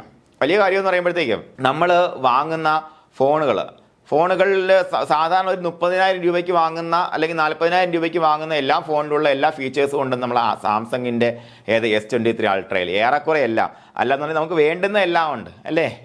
അതുപോലെ തന്നെ ഐഫോണിലും എപ്പോഴും അതൊക്കെ ഓവർ പ്രൈസ്ഡ് അല്ലേടാ, ഓവർ പ്രൈസ്ഡ് ആണ്. അതല്ല കേട്ടോ, അതൊരു പ്രീമിയം സെല്ലിംഗ് സീക്രട്ടിനെ കുറിച്ച് ഞാൻ പറഞ്ഞത്. അതല്ല, ഇവിടെ പ്രീമിയം എന്ന് പറയുമ്പോൾ എന്താ, വില കൂടിയ പാല്. നിങ്ങൾ കഴിച്ചിട്ടുണ്ടോ? പ്രീമിയം മിൽക്ക് കുടിച്ചിട്ടുണ്ടോ? നിങ്ങൾ ട്രിവാൻഡ്രത്ത് ഉള്ള ആൾക്കാരാണെങ്കിൽ വെൽഗേറ്റ് എന്ന് പറഞ്ഞൊരു സ്ഥാപനമുണ്ട്. അവിടെ കൊടുക്കുന്ന സാധനം എന്ന് പറയുമ്പോൾ മോശം സാധനം എന്നെല്ലാം പറയുന്നത്, അവിടെ പ്രീമിയം സാധനങ്ങൾ അവൈലബിൾ ആണ്. പ്രീമിയം എന്ന് പറയുമ്പോഴത്തേക്കും ഇത് ജൈവനാണ്, അല്ലെങ്കിൽ ജൈവ പാലാണ്, അല്ലെങ്കിൽ വെച്ചൂർ പശുവിൻ്റെ മിൽക്ക്, അല്ലെങ്കിൽ കാസർഗോഡ് കുള്ളൻ്റെ മിൽക്ക്, അല്ലെങ്കിൽ നാടൻ പശുവിൻ്റെ മിൽക്ക് എന്നൊക്കെ പറഞ്ഞുകൊണ്ട് തന്നെ നമുക്ക് 2-3 ഇരട്ടി വിലയിലെല്ലാം നമുക്കിവിടെ പാൽ അവൈലബിൾ ആയിരിക്കും അല്ലേ. അത് it's a kind of a premium, payment of premium. നോക്കാം. അതുപോലെ usually confine to market milk. പ്രധാനമായിട്ടും ഇത് മാർക്കറ്റ് മിൽക്കിനാണ് അത് എന്ത് ചെയ്യുന്നത്, ആപ്ലിക്കബിൾ ആകുന്നത്. Based on quality of milk as measured by എന്തൊക്കെ, സെഡിമെന്റ് ടെസ്റ്റ്, ഫ്ലേവർ സ്കോർ, അതുപോലെ ബാക്ടീരിയൽ കൗണ്ട്, അതുപോലെ മെത്തിലീൻ ബ്ലൂ റിഡക്ഷൻ ടൈം, ഇതെല്ലാം നോക്കിയിട്ടാണ് നമ്മൾ എന്ത് ചെയ്യുന്നത്, ഈ പറഞ്ഞ പ്രീമിയം പ്രൈസ് നമ്മൾ അതിന് കൊടുക്കുന്നത്. മാർക്കറ്റ് മിൽക്കിനാണ് കേട്ടോ ഈ പേയ്മെന്റ് ഓഫ്, ഞാൻ പറഞ്ഞില്ല, ഇതാണ് മാർക്കറ്റ് മിൽക്കിൽ മാത്രമേ നമുക്ക് ഈ പേയ്മെന്റ് ഓഫ് പ്രീമിയം നമുക്ക് എന്ത് ചെയ്യാൻ പ്രാക്ടീസ് ചെയ്യാൻ പറ്റത്തുള്ളൂ. പക്ഷേ ചിലർ എന്ത് ചെയ്യുന്നുണ്ട്, ഇപ്പോൾ നമ്മുടെ സിറ്റികളിലൊക്കെ പേയ്മെന്റ് ഓഫ് പ്രീമിയം പോലെ പ്രാക്ടീസ് ചെയ്യുന്നുണ്ട്. കാര്യം ഡയറക്റ്റ് ഫ്രം ഫാം എന്നൊരു കോൺസെപ്റ്റിലൊക്കെ ആൾക്കാർ കോറൽ ഡയറിങ് വഴിയൊക്കെ പശുക്കൾ വളർത്തുന്നുണ്ട്. കോറൽ ഡയറിങ് എന്ന് പറയുമ്പോഴത്തേക്കും സിറ്റികളിൽ ഉള്ള ഒരു ഡയറിങ് മെത്തേഡാണ് കോറൽ ഡയറിങ്. അവിടെ മിൽച്ച് കൗസിന്, അതായത് നമുക്ക് പ്രഗ്നൻ്റ് ആയ അനിമൽസിനെ അവർ മെയിൻറ്റെയിൻ ചെയ്യില്ല, ഡ്രൈ ആയ അനിമൽസിനെ മെയിൻറ്റെയിൻ ചെയ്യത്തില്ല. അല്ലാത്ത പാല് ഉള്ള നല്ല പ്രൊഡക്ഷനുള്ള കൗസിനെ മാത്രം അവിടെ വെച്ച് തന്നെ അതിനെ വളർത്തി എന്ത് ചെയ്യും, അവിടെ മിൽക്ക് ലോക്കലായിട്ട് തന്നെ റോ മിൽക്ക് അവർ സെയിൽ ചെയ്യും. അതിനൊരു പ്രീമിയം പല്ലും ഈടാക്കിയൊക്കെ എടുക്കുന്നുണ്ട്. അപ്പോൾ എന്തായാലും കൂടിയും ഇവിടെ നമ്മൾ മനസ്സിലാക്കേണ്ടത് payment of premium is always confine to market milk. Market മിൽക്കിനാണ് നമുക്ക് എപ്പോഴും ഇത് ആപ്ലിക്കബിൾ ആയിട്ടുള്ളത് അല്ലേ. ഇനി നമ്മൾ എന്ത് ചെയ്യുന്നു, ഈ പ്രീമിയം മിൽക്ക്, ഞാനൊരു പ്രീമിയം മിൽക്ക് കമ്പനിയാണെന്ന് വെച്ചോളൂ. സപ്പോസ് മുരളി എന്ന് പറഞ്ഞ കമ്പനിയാണ്. അപ്പോൾ ഞാൻ എന്ത് ചെയ്യുന്നുണ്ട്, ഞാൻ ഇപ്പോൾ എൻ്റെ ഫാമിൽ മുരളിയെ പോട്ടെ, മുരളിക്ക് ഫാം ഉണ്ടോ ഇല്ലെന്നുള്ള കാര്യം പോട്ടെ, മുരളിയ എന്ന് പറഞ്ഞ കമ്പനി, എൻ്റെ കമ്പനി, എനിക്ക് ഫാം ഇല്ല ഇപ്പോൾ. പക്ഷേ മുരളിയ എന്നൊരു ഇതിൻ്റെ പേരിൽ, ഒരു ബ്രാൻഡിൻ്റെ പേരിൽ ഞാൻ ഇറക്കുകയാണെന്ന് വെച്ചോളൂ. അപ്പോൾ എനിക്ക് ഫാം ഇല്ല നേരിട്ട്, പക്ഷേ എനിക്ക് വളരെ ഹൈ ക്വാളിറ്റി പാല് കൊടുക്കണമെന്ന് എനിക്ക് ആഗ്രഹമുണ്ട്. കാരണം എന്താ, ഞാൻ പ്രീമിയം സെല് ചെയ്യാൻ പോവാണ്. അപ്പോൾ അങ്ങനെ വരുമ്പോഴത്തേക്ക് ഞാൻ മിൽക്ക് കളക്ട് ചെയ്യുമ്പോഴത്തേക്ക് ഞാൻ ഉറപ്പായിട്ട് സെഡിമെന്റ് ടെസ്റ്റ് ചെയ്യും, ഫ്ലേവർ സ്കോർ നോക്കും. ബാക്ടീരിയൽ കൗണ്ട് ചെയ്യും അല്ലേ, അതുപോലെ മെത്തിലിൻ ബ്ലൂ റിഡക്ഷൻ ഇങ്ങനെയുള്ള ടെസ്റ്റുകളെല്ലാം ചെയ്തിട്ട് ഈ ടെസ്റ്റുകളെല്ലാം വിശദമായിട്ട് പഠിക്കാനുണ്ടോ, ഞാൻ അതൊക്കെ വിശദമായിട്ട് പറഞ്ഞു, ഇപ്പോഴേ പറഞ്ഞ് കൺഫ്യൂഷൻ ആക്കണില്ല. അപ്പോൾ ഇതെല്ലാം പഠിക്കാനുണ്ട്, മെത്തിലിൻ ബ്ലൂ റിഡക്ഷൻ ഒക്കെ പഠിക്കാനുണ്ടോ നമുക്ക്. അപ്പോൾ ഇതെല്ലാം നമ്മൾ ചെയ്യും. ഇങ്ങനെ ചെയ്തതിന് ശേഷമായിരിക്കും നമുക്ക് അവർക്ക് പൈസ കൊടുക്കുക. അപ്പോൾ ഒന്ന് ഞാൻ വിൽക്കുന്നത് പ്രീമിയം സ്കോറിനാണ്. അപ്പോൾ എന്താ അവർക്ക് എനിക്ക് പാല് തരാൻ, അതായത് ഈ പറഞ്ഞ കർഷകർക്ക് എൻ്റെ കമ്പനിയിലേക്ക് പാല് കൊണ്ടുതരാൻ ഇഷ്ടമായിരിക്കും. കാര്യം എന്താ, സാധാരണ നമ്മൾ മിൽമ കൊടുക്കുന്നതിനേക്കാൾ കൂടുതൽ പ്രൈസ് ഞാൻ കൊടുക്കും. എങ്ങനെയാണെന്നുണ്ടെങ്കിൽ ഇത്തരത്തിൽ ഹൈ ഗ്രേഡ് മിൽക്ക് എനിക്ക് തരികയാണെന്നുണ്ടെങ്കിൽ ഞാൻ അതിനേക്കാൾ രൂപ ഒരു പക്ഷേ മാർക്കറ്റ് ഈടാക്കും. ഓക്കെ, എനിക്ക് ലാഭം ഉണ്ടായിരിക്കും. മനസ്സിലായി? That's called payment of premiums. അപ്പോൾ നോക്കാം, ഒന്നുകൂടെ നോക്കാം. എന്താണ് ഇത്? Usually confine to market milk അല്ലേ. എന്തിന്റെ അടിസ്ഥാനത്തിൽ? ബേസ്ഡ് ഓൺ ക്വാളിറ്റിയുടെ അടിസ്ഥാനത്തിലാണ് നമ്മൾ പ്രീമിയം പ്രൈസ് കൊടുക്കുന്നത്. അപ്പോൾ അങ്ങനെ കൊണ്ടുവരുമ്പോഴത്തേക്കും നമ്മൾ സെഡിമെന്റ് ടെസ്റ്റ് ചെയ്ത് നോക്കും, flavour score, bacterial count, methylene production, ഇങ്ങനെയുള്ള സാധനങ്ങൾ ചെയ്ത് നോക്കും അല്ലേ. ഇത് ചെയ്യുമ്പോഴുള്ള ഗുണം എന്താ? That encourages the production of high grade milk. നല്ല മികച്ച ക്വാളിറ്റിയുള്ള മിൽക്ക് ഉൽപ്പാദിപ്പിക്കാൻ കർഷകൻ തയ്യാറാവും. അപ്പോൾ നമുക്ക് മിൽമയെ കൊണ്ട് കൊടുത്തു കഴിഞ്ഞാൽ നമുക്ക് ഇവിടെ നിന്ന് പുറത്ത് മേടിക്കേണ്ട 26 രൂപയ്ക്ക് നമുക്ക് കിട്ടുന്ന 18 രൂപ. എങ്ങനെ കൊണ്ട് കൊടുത്താലും 18 തന്നെ. അപ്പോൾ ഒത്തിരി കറക്കമ്പത്തി വൃത്തിയില്ലെങ്കിലും കുഴപ്പമില്ല, ഇവൻ കറക്കും. അതേസമയം അപ്പുറത്തെ കമ്പനി കൊണ്ട് കൊടുത്താലോ, നല്ല പാലാണ് നീ കൊണ്ടുവന്നത്, ഓക്കെ നിന്റെ പാലിന് ഇന്ന ക്വാളിറ്റീസ് ഉണ്ട്, നിങ്ങൾക്ക് 18 22 രൂപ പിടിച്ചോ, അപ്പോൾ നാളെ ഇതിനേക്കാൾ മികച്ച പാല് കൊണ്ടുപോകണം, അവന് മോട്ടിവേഷനായി അല്ലേ. പ്രൊഡക്ഷൻ ഓഫ് ഹൈ ഗ്രേഡ് മിൽക്കിനെ അത് എൻകറേജ് ചെയ്യുന്നു. Payment of premiums. ഓക്കെ, അതുപോലെ നോക്കാം payment according to the cost of production. ഇത് വളരെയധികം ജനകീയമായിട്ടുള്ള അല്ലെങ്കിൽ റാഷണൽ ആയിട്ടുള്ള ഒരു തീരുമാനമാണ്. ഇത് എവിടെയൊക്കെ പ്രാക്ടീസ് ചെയ്യുന്നത് എനിക്ക് അറിയത്തില്ല. ഇത് ഒറ്റ വരി മാത്രമേ പറഞ്ഞു. This method is complicated ആൾദോ rational ആയിട്ടുള്ള ഒരു തീരുമാനമാണത്. ഓക്കെ, അത്ര മാത്രമേ ഉള്ളൂ. ഇനി നോക്കാം objectives of rational pricing. Rational pricing വേണമല്ലേ. റേഷണൽ പ്രൈസ് ഇല്ലെങ്കിൽ എന്താ കുഴപ്പം? റേഷണൽ പ്രൈസിങ് എപ്പോഴാണ് നമുക്ക് ചെയ്യാൻ പറ്റാതെ വരുന്നത്? മിഡിൽ മെൻ വരുമ്പോൾ അല്ലേ. മിഡിൽ മെൻ വരുമ്പോഴത്തേക്കും ഓഫ് കോഴ്സ് പ്രൊഡ്യൂസ് ചെയ്യുന്ന ആളെ സംബന്ധിച്ചിടത്തോളം അവന് കിട്ടുന്ന വില കുറവായിരിക്കും. മിഡിൽ മെൻ വരുമ്പോൾ സംഭവിക്കുന്ന കാര്യങ്ങളാണ്. നമ്മുടെ ഇന്ത്യയിലെ ഈ പറഞ്ഞ മൊത്ത ചില്ലറ വിവരണ മേഖലകളൊക്കെ ഭരിക്കുന്ന മിഡിൽ മെൻ നമുക്ക് ഉണ്ടാക്കുന്ന പ്രശ്നങ്ങളാണ്. മിഡിൽ മെൻ മോശമെന്നല്ല പറയുന്നത്, മിഡിൽ മെൻ ഉള്ള സമയത്ത് ഉണ്ടാകാൻ സാധ്യതയുള്ള പ്രശ്നങ്ങളാണ്. എന്ത് സംഭവിക്കും? പ്രൊഡ്യൂസർക്ക് വില കുറച്ചേ കിട്ടത്തുള്ളൂ, അതേപോലെ ഫൈനൽ കൺസ്യൂമറിന് വില കൂടുതൽ കിട്ടും. അപ്പോൾ കൂടുതൽ ലാഭം ആർക്ക് കിട്ടും? മിഡിൽ മെന്ന് കിട്ടും. അപ്പോൾ ഈ മിഡിൽ മെന്നെ അവോയ്ഡ് ചെയ്യുക എന്ന ലക്ഷ്യത്തോടു കൂടിയാണ് നമ്മുടെ ഗുജറാത്തിലെ ആനന്ദ് മോഡൽ പാറ്റേൺ മിൽക്ക് ഗ്രിഡുകൾ സ്ഥാപിക്കുന്ന തരത്തിൽ നമ്മുടെ സർക്കാർ നടപ്പിലാക്കിയത്. അതിനെക്കുറിച്ചൊക്കെ വിശദമായിട്ട് പറയേണ്ട ആവശ്യമുണ്ടെങ്കിൽ പറയാം, ഇപ്പോൾ അതിൻ്റെ ആവശ്യമില്ല, പോട്ടെ. അപ്പോൾ എന്താണ് റാഷണൽ മിൽക്ക് പ്രൈസിങ് വളരെ ഇമ്പോർട്ടൻ്റ് ആണ്. കാരണം അതില്ലെങ്കിൽ എന്താ പ്രശ്നം? ഒന്ന്, അൾട്ടിമേറ്റ് കൺസ്യൂമർക്ക് കൂടുതൽ വില കൊടുക്കേണ്ടി വരും. രണ്ട്, പ്രൊഡ്യൂസ് ചെയ്യുന്ന ആളിന് ആവശ്യത്തിന് വില കിട്ടണമെന്ന് നിർബന്ധവും ഇല്ല. അതാണ് പ്രശ്നം. അപ്പോൾ റാഷണൽ പ്രൈസിങ് എന്തിനാ കൊണ്ടുവരുന്നത്? Guaranteed price and market for ആർക്ക്? പ്രൊഡ്യൂസേഴ്സ് അല്ലേ. പ്രൊഡ്യൂസേഴ്സിന് ഗ്യാരണ്ടീഡ് പ്രൈസും മാർക്കറ്റും എൻഷുർ ചെയ്യാൻ പറ്റും. അങ്ങനെ വരുമ്പോൾ ensure a consistent market and pricing throughout the year as an incentive for increased milk production അല്ലേ. ഇത്രയേ ഉള്ളൂ. അവർക്ക് കൺസിസ്റ്റന്റ് ആയിട്ട് റാഷണൽ ആയിട്ട് പ്രൈസിങ് കൊണ്ടുവന്നു കഴിഞ്ഞാൽ അവർക്ക് കൺസിസ്റ്റന്റ് ആയിട്ട് ത്രൂ ഔട്ട് ദ ഇയർ അവർക്ക് എന്ത് കിട്ടും? കൃത്യമായ മാർക്കറ്റും കിട്ടും, അതുപോലെ കൃത്യമായിട്ടുള്ള വിലയും അവർക്ക് കിട്ടും അല്ലേ. ഓക്കെ, ഡയറിയും നല്ലൊരു ബിസിനസ്സാണ് കേട്ടോ. നിങ്ങൾക്ക് ചെയ്യാൻ പറ്റുന്നവരുള്ള അല്ലെങ്കിൽ ആരെങ്കിലും നിങ്ങളുടെ അഡ്വൈസ് ചോദിക്കണമെങ്കിൽ ഉറപ്പായിട്ടും പറയാം. കാര്യം എന്താ? മിൽക്കിൻ്റെ ഡിമാൻഡ് ഒരിക്കലും കുറയുന്നില്ല. മനസ്സിലായില്ലേ? വേറെ ഏത് പ്രൊഡക്റ്റ് ആണെന്നുണ്ടെങ്കിലും നമുക്ക് ഡിമാൻഡ് കുറയുന്ന പ്രൊഡക്റ്റാണ് പല പ്രൊഡക്റ്റ്. ഇതാണെങ്കിൽ മിൽക്കിന് ഡിമാൻഡ് കുറയുന്നില്ല, പക്ഷേ മാർക്കറ്റിംഗ് കൃത്യമായിട്ട് ചെയ്യണം. ഓക്കെ, ഇത് നോക്കാം. Reasonable rates for consumers. Rational pricing ഉണ്ടെങ്കിൽ എന്താ ഒബ്ജക്റ്റീവ്സ്? അടുത്തത് റീസണബിൾ റേറ്റ്സ് ഫോർ കൺസ്യൂമേഴ്സ്. കൺസ്യൂമേഴ്സിന് എന്ത് ചെയ്യണം? റീസണബിൾ ആയിട്ട് കിട്ടണം അല്ലേ. അതായത് അഫോർഡബിൾ പ്രൈസിന് കിട്ടണം. ഇത്രയേ ഉള്ളൂ. അപ്പോൾ നമ്മുടെ മിൽമ ഇവിടെ ഇല്ലാന്ന് വെച്ചോളൂ. മിൽമ എന്ന് പറയുമ്പോഴത്തേക്കും മിൽമ മാത്രമല്ല, അതിൻ്റെ ശരിക്കുള്ള പേര് KCMMF എന്നാണ്. KCMMF എന്താണ്? KCMMF എന്നാണ്. Kerala cooperative milk marketing federation എന്നാണ് മിൽമയുടെ ശരിക്കുള്ള പേര്. ഓക്കെ, ഈ KCMMF ഇല്ലാന്ന് വെച്ചോളൂ. KCMMF ഇല്ലാന്നുണ്ടെങ്കിൽ എന്ത് സംഭവിക്കുക? ഞാൻ നേരത്തെ പറഞ്ഞ ഒരു കമ്പനി ഉണ്ടാവും, വേറൊരു കമ്പനി ഉണ്ടാവും, 4-5 കമ്പനികൾ ഉണ്ടായിരിക്കും. അപ്പോൾ ഇതിൻ്റെയൊക്കെ കൂടെ അല്ലെങ്കിൽ വേറൊരു കമ്പനി ഒരുപക്ഷെ അവതരിക്കാം. ആര്? റിലയൻസ് അവതരിച്ചു എന്ന് വെച്ചോളൂ. റിലയൻസ് മിൽക്കിൻ്റെ റീറ്റെയിൽ ആൻഡ് ഹോൾസെയിൽ എല്ലാം കൂടെ എടുക്കാൻ പോവാണ്. നിങ്ങൾ ഇന്നോട്ട് റിലയൻസിൻ്റെ പാല് കുടിച്ചാൽ മതി. ജിയോ ഒന്നില്ലേടാ, ജിയോ വന്നില്ലേ?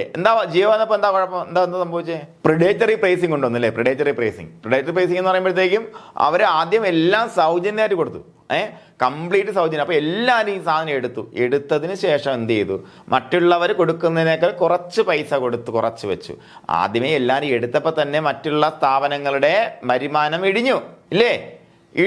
കുത്തനായി ഇടിഞ്ഞു. അവർക്ക് നിൽക്കാൻ പറ്റാത്ത സാഹചര്യമായി. ഉള്ള പരുവത്തിന് അവർക്ക് അവരുടെ എംപ്ലോയീസിന് സാലറി കൊടുക്കണം. അവർക്ക് മറ്റുള്ള മെയിൻ്റനൻസ് കോസ്റ്റ് കാര്യങ്ങളുണ്ട്, അതൊന്നും കൊടുക്കാൻ പറ്റാത്ത സാഹചര്യമായി അല്ലേ. അപ്പോൾ വലിയൊരു ഇൻപുട്ട് ക്യാപിറ്റൽ അതിനകത്തോട്ട് കൊണ്ടുവന്നു, മനസ്സിലായ. അപ്പോൾ അങ്ങനെ വന്നതിന് ശേഷം ഇപ്പോൾ നോക്ക്, ഇപ്പോൾ വേറെ ഒരു സിമ്മിനും നമുക്ക് എന്തില്ല, സപ്പോർട്ടില്ല. ഇനിയിപ്പോൾ നോക്ക് ഒരു 2-3 വർഷം കഴിയുമ്പോഴത്തേക്കും ഇവിടെ ഒരൊറ്റ ഭീമൻ മാത്രം, ടെലികോം മേഖല ഒറ്റ ആൾ മാത്രമേ ഉണ്ടാവത്തുള്ളൂ, ജിയോ അല്ലേ. ഇപ്പോൾ സപ്പോസ് ജിയോ പോലൊരു കമ്പനി വന്നു വെച്ചോളൂ, എന്നാണ് ഇതിനെ മൊത്തം കൊണ്ട് അക്വയർ ചെയ്യാനായിട്ട്. അവർ അക്വയറിങ് ചെയ്യണതല്ല, അത് പ്രിഡേറ്റ് അതൊക്കെ അവിടെ നിൽക്കട്ടെ, പ്രൈസിങ് മാർക്കറ്റിംഗ് എല്ലാം അവിടെ നിൽക്കട്ടെ. ഞാൻ പറഞ്ഞു വന്നത് KCM വില്ല എന്ന് വെച്ചോളൂ. KCM പകരമുള്ളത് വേറെ കമ്പനീസാണ്. ഈ കമ്പനീസ് തീരുമാനിക്കും എത്ര രൂപയ്ക്ക് കൺസ്യൂമർ കഴിക്കണമെന്ന് അവർ തീരുമാനിക്കും അല്ലേ, മനസ്സിലായോ. ഇതാണ് സംഭവിക്കാൻ പോണത്. നമുക്കിപ്പോൾ ജിയോയും അവസാനം പറയും നമ്മുടെ അടുത്ത് എത്ര രൂപയ്ക്ക് നിങ്ങൾ വിളിക്കണം, അല്ലെങ്കിൽ നിങ്ങൾ ഇത്ര രൂപയ്ക്ക് റീച്ച് ആയാലും നിങ്ങൾ വിളിക്കാം, ഇല്ലെങ്കിൽ നിങ്ങൾ വിളിക്കേണ്ട. പരിപാടി കഴിഞ്ഞില്ലേ, ഇതാണ് സംഭവിക്കാൻ പോകുന്നത്. 500 രൂപയ്ക്ക് നിങ്ങൾ റീചാർജ് ചെയ്തോളൂ, ഒരു മാസം നിങ്ങൾക്ക് ഉപയോഗിക്കാം, ഡോണ്ട് വറി. ഇതാണ് സംഭവിക്കാൻ പോകുന്നത്. അതേപോലെ സംഭവിക്കും അല്ലേ, റീസണബിൾ റേറ്റ് ഉണ്ടാവില്ല. എങ്ങനെയാണെന്നുണ്ടെങ്കിൽ ഇതുപോലുള്ള സ്ഥാപനങ്ങളും റാഷണൽ പ്രൈസിങ്ങും ഇല്ല എന്നുണ്ടെങ്കിൽ അല്ലേ, ആർക്കുണ്ടാവില്ല, കൺസ്യൂമറിനും കിട്ടണമെന്നില്ല, പ്രൊഡ്യൂസർക്കും കിട്ടണമെന്നില്ല. ഓക്കെ, അതുപോലെ എന്താണ് profit margin for processors of manufacturers അല്ലേ, അതും വളരെ ഇമ്പോർട്ടൻ്റ് ആണ്. ഈ പറഞ്ഞ മാനുഫാക്ചറിനെയും അതുപോലെ പ്രോസസ്സ് ചെയ്യുന്ന കമ്പനീസിനെയും എല്ലാം അവിടെ അവർക്ക് പ്രോഫിറ്റ് മാർജിൻ കിട്ടണമെന്നുണ്ടെങ്കിലും ആ പ്രൈസ് വളരെ റാഷണൽ ആയിരിക്കണം എന്നുള്ളതാണ്. ഓക്കെ, അപ്പോൾ അതാണ് നമ്മുടെ റാഷണൽ പ്രൈസിങ്ങിൻ്റെ ഒബ്ജക്റ്റീവ്സ്. റാഷണൽ മിൽക്ക് പ്രൈസിൻ്റെ ഒബ്ജക്റ്റീവ് നോക്കാം. 2-3 കാര്യങ്ങൾ ആരൊക്കെയാണ് നമ്മൾ കൺസിഡർ ചെയ്യുന്നത്? പ്രൊഡ്യൂസറിനെ കൺസിഡർ ചെയ്യണം, അതുപോലെ കൺസ്യൂമറിനെ കൺസിഡർ ചെയ്യണം, അതുപോലെ ഇതിനിടയ്ക്ക് നിൽക്കുന്ന മിഡിൽമെൻ ആയിട്ടുള്ള നമ്മുടെ പ്രോസസ് അല്ല മാനുഫാക്ചറിനെ കൺസിഡർ ചെയ്യണം. അവരെ സംബന്ധിച്ച് അവർക്ക് ഒരു പ്രോഫിറ്റ് മാർജിൻ കിട്ടണം. പ്രൊഡ്യൂസറിനെ സംബന്ധിച്ച് ഗ്യാരണ്ടീഡ് പ്രൈസ് ആൻഡ് മാർക്കറ്റ് കിട്ടണം. അതുപോലെ അവർക്ക് അവരുടെ ചെലവ് നടന്നു പോകുന്ന തരത്തിലുള്ള അവരുടെ പൈസ അവർക്ക് കിട്ടണം. അതുപോലെ കൺസ്യൂമറിന് അൾട്ടിമേറ്റ് കൺസ്യൂമറിന് എങ്ങനെ റീസണബിൾ റേറ്റിൽ കിട്ടണം. ഇത് വേണ്ടിയിട്ട് റാഷണൽ പ്രൈസിങ് നടപ്പിലാക്കുന്നത്. ഇത് നോക്കാം, ഫിക്സിംഗ് പ്രൊഡ്യൂസേഴ്സ് പ്രൈസ് അല്ലേ, പ്രൊഡ്യൂസറിന്റെ പ്രൈസ് നമ്മൾ ഫിക്സ് ചെയ്യാൻ പോവുകയാണ്. അതിന് വേണ്ടിയിട്ടുള്ള ബേസിക് കൺസിഡറേഷൻ നോക്കാം.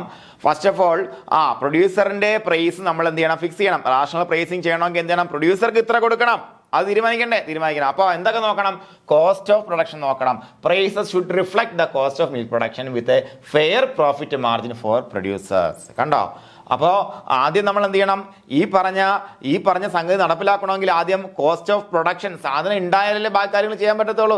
സാധനം ഉണ്ടാക്കണമെന്നുണ്ടെങ്കിൽ എന്ത് ചെയ്യണം, 2 കാര്യങ്ങൾ. ഏറ്റവും പ്രധാനം അതിൻ്റെ കോസ്റ്റ് ഓഫ് പ്രൊഡക്ഷൻ മീറ്റ് ചെയ്യണം. പശുവിൻ്റെ കാലിത്തീറ്റയ്ക്ക് കിലോയ്ക്ക് 50 രൂപയാണ്. അതേസമയം 1 കിലോ കാലിത്തീറ്റ കൊടുത്താൽ കിട്ടുന്ന 2 ലിറ്റർ പാലാണ്, കിട്ടുന്ന പാലിന് 40 രൂപയെ കിട്ടുന്നുള്ളൂ. എന്ത് ചെയ്യും? നടക്കൂല അല്ലേ, എത്രയേ ഉള്ളൂ. അപ്പോൾ കോസ്റ്റ് ഓഫ് പ്രൊഡക്ഷനെ അത് മീറ്റ് ചെയ്യണം. Prices should reflect the cost of milk production with a fair profit margin for producers. കണ്ടോ, പ്രൊഡ്യൂസർക്ക് cost of milk production meet ചെയ്താൽ മാത്രം പോലെ എന്ത് ചെയ്യണം, അവൻ്റെ പ്രോഫിറ്റ് മാർജിൻ കൂടെ കിട്ടണം. കാര്യം അവൻ്റെ ജീവിത ചെലവുകൾ നടന്നു പോകണ്ടേ, അവനൊരു ഉന്നമനം വേണ്ട, അവന് മുന്നോട്ട് വരണം. അപ്പോൾ ഈ 2 കാര്യങ്ങൾ മീറ്റ് ചെയ്യണം. അടുത്തത് സീസണൽ വേരിയേഷൻസ് ഉണ്ടാകാം അല്ലേ. 2 സീസൺ പ്രധാനമായിട്ടും ലീൻ സീസണും ഉണ്ട്, ഫ്ലഷിംഗ് സീസണും ഉണ്ട്. നമ്മുടെ തണുപ്പ് കാലം ഫ്ലഷിംഗ് സീസണും അതിന് ഓപ്പോസിറ്റ് വരുമ്പോൾ ലീൻ സീസണുമാണ്. അപ്പോൾ അതിനിടയ്ക്ക് വരുന്ന 3 മാസങ്ങൾ എന്ന് പറയുമ്പോഴത്തേക്കും വേരിയേഷൻ സീസൺ, അത് ലീനിൽ നിന്ന് ഫ്ലഷിലോട്ട് പോകുന്നു, ഫ്ലഷിൽ നിന്ന് ലീനിലോട്ട് പോകുന്ന സീസൺ ആയിരിക്കും. അപ്പോൾ സീസണൽ വേരിയേഷൻസ് ഉണ്ട്. Consideration of the fluctuation supply and demand across seasons അല്ലേ. നമുക്ക് 2 കാര്യങ്ങൾ, സപ്ലൈക്കും ഡിമാൻഡിനും ഫ്ലക്ച്വേഷൻസ് ഉണ്ടാവും ഡിപ്പെൻഡിങ് അപ്പോൺ ദ സീസൺസ് അല്ലേ. അതായത് നവംബർ, ഡിസംബർ, ജനുവരി, ഫെബ്രുവരി ഈ 3 മാസ കാലയളവിൽ പാല് കൂടുതൽ കിട്ടുന്ന സമയമാണ്. കാര്യം ഒന്ന് തണുപ്പുള്ള സമയമാകുമ്പോൾ അനിമൽ കൂടുതൽ ആഹാരം കഴിക്കാൻ സാധ്യതയുണ്ട്. മറ്റുള്ള സ്ട്രെസ് ഉള്ള സീസൺസിലാണെന്നുണ്ടെങ്കിൽ ഈ അനിമൽ കഴിക്കുന്ന ആഹാരത്തിൻ്റെ ഒരു നല്ലൊരു പങ്ക് സ്ട്രെസ് മാനേജ്മെൻറ്റ് നീക്കി വയ്ക്കും. ഇവിടെ അതില്ല, ആ സ്ട്രെസ് ഇല്ലാത്തൊരു കാലയളവാണ് നമ്മുടെ ഫ്ലഷിംഗ് സീസൺ. അപ്പോൾ അങ്ങനെയുള്ള സീസൺസിൽ സപ്ലൈ കൂടുതലായിരിക്കും. അപ്പോൾ അതൊരു സീസണൽ വേരിയേഷനാണ്. അതുപോലെ ഡിമാൻഡ് ആ സീസണിൽ ഉണ്ടാകണമെന്ന് നിർബന്ധമില്ല അല്ലേ, സപ്ലൈ കൂടുമ്പോൾ ഡിമാൻഡ് കുറയും. അപ്പോൾ അത്തരത്തിൽ സീസണൽ വേരിയേഷൻസിൽ കൺസിഡറേഷൻ കൊടുക്കണം അല്ലേ. അങ്ങനെ കൊടുത്താൽ മാത്രമേ എന്ത് ചെയ്യാൻ പറ്റത്തുള്ളൂ, നമുക്ക് ഈ പറഞ്ഞ പ്രൊഡ്യൂസറോടെ പിടിച്ചിരുത്താൻ പറ്റത്തുള്ളൂ. അപ്പോൾ ഈ സീസണിൽ കൂടുതലുണ്ട്, ഇപ്പോൾ പാല് വേണ്ട എന്ന് കരുതി അല്ലെങ്കിൽ പാല് കുടിക്കാൻ ആവശ്യക്കാരില്ല എന്ന് കരുതി നമ്മൾ പാലിൻ്റെ വില കുറഞ്ഞാൽ സംഭവിക്കും, അവന് കോസ്റ്റ് ഓഫ് പ്രൊഡക്ഷൻ മീറ്റ് ചെയ്യാൻ പറ്റത്തില്ല. സോ സീസണൽ വേരിയേഷൻസിൽ consideration of the fluctuation supply and demands across seasons നമ്മൾ എന്ത് ചെയ്യണം, ഈ കാര്യത്തിൽ കൺസിഡർ ചെയ്യണം. എങ്ങനെ? പ്രൊഡ്യൂസറിൻ്റെ പ്രൈസ് ഫിക്സ് ചെയ്യുന്ന കാര്യത്തിൽ. അതുപോലെ consumer price index, alignment with general market trends and the consumers price index. കൺസ്യൂമറിൻ്റെ പ്രൈസ് ഇൻഡെക്സുമായിട്ട് ബന്ധപ്പെടുത്തി ഒരു അലൈൻമെൻറ്റ് നമ്മൾ ഉണ്ടാക്കി വെക്കണം. ഇത്രയും കാര്യങ്ങൾ ചെയ്തു വയ്ക്കുക, അത്രയേ ഉള്ളൂ. അപ്പോൾ നോക്കാം, ഈ 3 കാര്യങ്ങളാണ് നമ്മൾ എന്ത് ശ്രദ്ധിക്കേണ്ടത്. Basic considerations while fixing the producers price. Okay, അതുപോലെ മിൽക്ക് പ്രോസസ്സർ അല്ലെങ്കിൽ മാനുഫാക്ചറിൻ്റെ പ്രൈസിങ് കൺസേൺസ് അല്ലേ. അപ്പോൾ പ്രോസസ്സ് ചെയ്യുന്നു അല്ലെങ്കിൽ ഏതെങ്കിലും പ്രൊഡക്റ്റ് മാനുഫാക്ചർ ചെയ്യുന്നു, അവരുടെ പ്രൈസ് ഫിക്സ് ചെയ്യുമ്പോൾ നമ്മൾ എന്തെല്ലാം കാര്യങ്ങൾ കൺസിഡർ ചെയ്യണം എന്ന് നോക്കുന്നത്. എന്താണ്? ഒന്ന്, operational stage, the current operation stage of the processing plant. അപ്പോൾ നമ്മുടെ പ്രോസസ്സിംഗ് പ്ലാന്റിൻ്റെ സ്റ്റേജ് എന്താണ്, എങ്ങനെയാണ് പ്രവർത്തിച്ചുകൊണ്ടിരിക്കുന്നത്, അതിനനുസരിച്ച് ഉള്ള ഒരു കൺസിഡറേഷൻ അവർക്ക് കൊടുക്കണം. അതുപോലെ ഒരാൾക്കല്ല, മൊത്തത്തിലാണ് പറയുന്നത്. 2 cost, transportation, processing, manufacturing and distribution cost ഉണ്ടല്ലേ. അതായത് നമുക്ക് ഈ പറഞ്ഞ പാല് കളക്ട് ചെയ്യാനും കൊണ്ടുവരാനും അതുപോലെ അതിനെ പുതിയൊരു പ്രൊഡക്റ്റായി നിർമ്മിക്കാനും അതുപോലെ ഡിസ്ട്രിബ്യൂട്ട് ചെയ്യാനുള്ള കോസ്റ്റ് ഉണ്ട്. ആ കോസ്റ്റ് കൊണ്ട് നമ്മൾ എന്ത് ചെയ്യണം, ഇവിടെ കൺസിഡർ ചെയ്യണം. ഇവിടെ അവരുടെ പ്രൈസ് നിർണ്ണയിക്കുന്ന കാര്യത്തിൽ. അതുപോലെ പ്ലാന്റിന്റെ capacity, utilisation of surplus milk to match the plants capacity അല്ലേ. അതുപോലെ പ്ലാന്റിന്റെ കപ്പാസിറ്റി അല്ലേ, പ്ലാന്റിന്റെ കപ്പാസിറ്റി വലുതും ചെറുതാവണതനുസരിച്ച് ഒരുപാട് വ്യത്യാസം ഉണ്ടാക്കി. Utilisation surplus milk to match the plants capacity. അപ്പോൾ ഇത്രയും കാര്യങ്ങൾ നോക്ക്. ഓപ്പറേഷൻ സ്റ്റേജ്, അതായത് പ്ലാന്റിന്റെ ഇപ്പോൾ നിലവിലുള്ള ഓപ്പറേഷൻ സ്റ്റേജ് അനുസരിച്ചായിരിക്കും അതിന്റെ പ്രൈസ് തീരുമാനിക്കാൻ, അല്ലെങ്കിൽ പ്രൈസിൽ അവർക്ക് കൺസിഡറേഷൻ കൊടുക്കേണ്ടത്. അതുപോലെ കോസ്റ്റ്, ഇത്തരത്തിലുള്ള കോസ്റ്റിൽ നമ്മൾ എന്ത് ചെയ്യണം, കണക്ക് കൂട്ടണം. അതുപോലെ പ്ലാന്റിന്റെ കപ്പാസിറ്റി കണക്ക് കൂട്ടണം. പിന്നെ മാർക്കറ്റ് ഒബ്ജക്റ്റീവ്, ഒരു പക്ഷേ അവർക്ക് എന്തുണ്ടായിരിക്കും, ഡൈവേഴ്സിഫിക്കേഷൻ എല്ലാം പ്ലാൻ ഉണ്ടായിരിക്കില്ലേ. പുതിയ മേഖലയിലേക്ക് പോകാൻ പ്ലാൻ ഉണ്ടായി, അതിനെല്ലാം അവർക്ക് സ്വരൂപിക്കേണ്ടത് ആവശ്യമായിട്ടുണ്ട്. അപ്പോൾ അതിനും കൂടിയുള്ള കൺസിഡറേഷൻ നമ്മൾ എന്തിനു കൊടുക്കണം, ഈ കാര്യം കൊടുക്കണം. അപ്പോൾ എവിടെ കൊടുക്കണം, പ്രൈസിങ് കൺസിഡറേഷൻ നമ്മൾ കൊടുത്തിട്ടായിരിക്കണം പ്രൈസ് തീരുമാനിക്കേണ്ടത്. അത്രയേ ഉള്ളൂ. എവിടെ പ്രൈസ് തീരുമാനിക്കുന്നു, ഒന്ന് നമ്മൾ മാർക്കറ്റിൽ നിന്നും, അല്ലെങ്കിൽ ഈ പറഞ്ഞ മാർക്കറ്റിലല്ല, പ്രൊഡ്യൂസറിൽ നിന്ന് മിൽക്ക് കളക്ട് ചെയ്യുന്നു. അപ്പോൾ അവർക്ക് കൊടുക്കേണ്ട വില തീരുമാനിക്കുന്ന കാര്യത്തിൽ 2-3 കാര്യങ്ങൾ കൺസിഡർ ചെയ്യണം. ഇത് കഴിഞ്ഞിട്ട് നമ്മൾ എന്ത് ചെയ്യുന്നു, മാനുഫാക്ചറുടെ കയ്യിൽ അല്ലെങ്കിൽ പറഞ്ഞ പ്രോസസറുടെ കയ്യിൽ കൊണ്ടുവന്നു, അവരുടെ കയ്യിൽ നിന്ന് ഈ സാധനം പുറത്തേക്ക് കൊടുക്കുന്ന ആ ഒരു വില തീരുമാനിക്കണം. ആ വില തീരുമാനിക്കുന്നതിൽ നമ്മൾ എന്തെല്ലാം കൺസിഡർ ചെയ്യണം എന്ന് വെച്ചാൽ എന്തൊക്കെയാണ്, പ്ലാന്റ് ഓപ്പറേഷൻ സ്റ്റേജ്, അതിൻ്റെ നമ്മളെ പ്രൊഡക്ഷൻ കോസ്റ്റ് കാര്യങ്ങൾ, അതുപോലെ പ്ലാന്റിന്റെ കപ്പാസിറ്റി കൺസിഡർ ചെയ്യണം, അതുപോലെ മാർക്കറ്റിന്റെ ഒബ്ജക്റ്റീവ്സ്.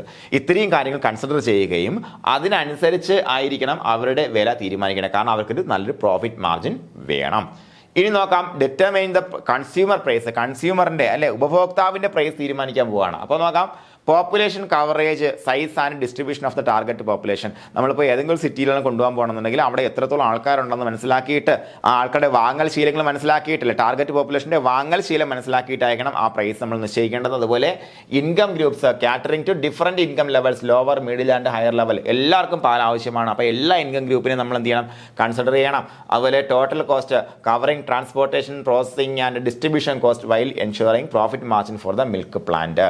ഇത്രയും കാര്യങ്ങൾ നമ്മൾ കൺസിഡർ ചെയ്യുന്നുണ്ടെങ്കിൽ നമ്മൾ അവസാനത്തെ ഫൈനൽ പ്രൈസ് തീരുമാനിക്കേണ്ടത്. അവരുടെ ഭാഗം ചിന്തിക്കുമ്പോൾ, കൺസ്യൂമറിൻ്റെ ഭാഗം ചിന്തിക്കുമ്പോൾ നമ്മൾ ചിന്തിക്കേണ്ടത് എന്തൊക്കെയാണ്, എത്രത്തോളം പാലമകൾ വിൽക്കാൻ പറ്റും, ആ പോപ്പുലേഷൻ്റെ കവറേജ്, അതുപോലെ ഇൻകം ഗ്രൂപ്പ്, അതായത് എല്ലാ ആൾക്കാർക്കും ഇത് അഫോർഡബിൾ ആയിട്ട് വരണം. അതുപോലെ ടോട്ടൽ കോസ്റ്റ്, അതായത് കവറിങ് എന്ന ട്രാൻസ്പോർട്ടേഷൻ, പ്രോസസ്സിംഗ്, ഇതെല്ലാം കവർ ചെയ്തിട്ടൊരു പ്രോഫിറ്റ് മാർജിൻ ആർക്ക് എൻഷുർ ചെയ്യണം, മിൽക്ക് പ്ലാന്റിന് എൻഷുർ ചെയ്യണം. അതേസമയം കൺസ്യൂമർക്ക് അത് ഈ പറഞ്ഞ എല്ലാവർക്കും കഴിക്കാൻ പറ്റുന്ന തരത്തിലായിരിക്കും വേണം അവർക്ക് വേണ്ടി നമ്മൾ കൊടുക്കുന്ന പ്രൈസ് കൺസിഡറേഷൻസ് കേട്ടോ. അപ്പോൾ ഒന്നുകൂടെ നമുക്ക് നോക്കി വരാം, ജസ്റ്റ് ഒന്ന് നോക്കി വരാം, ഒന്നുകൂടെ സംശയങ്ങൾ മാറ്റി വരാം. സംശയങ്ങൾ വരാൻ സാധ്യതയില്ല, ജസ്റ്റ് ഇത് കാര്യങ്ങൾ കേട്ടിരുന്നാൽ നിങ്ങൾക്ക് ക്വസ്റ്റ്യൻസ് കാണുമ്പോൾ പെട്ടെന്ന് ആൻസർ കിട്ടും.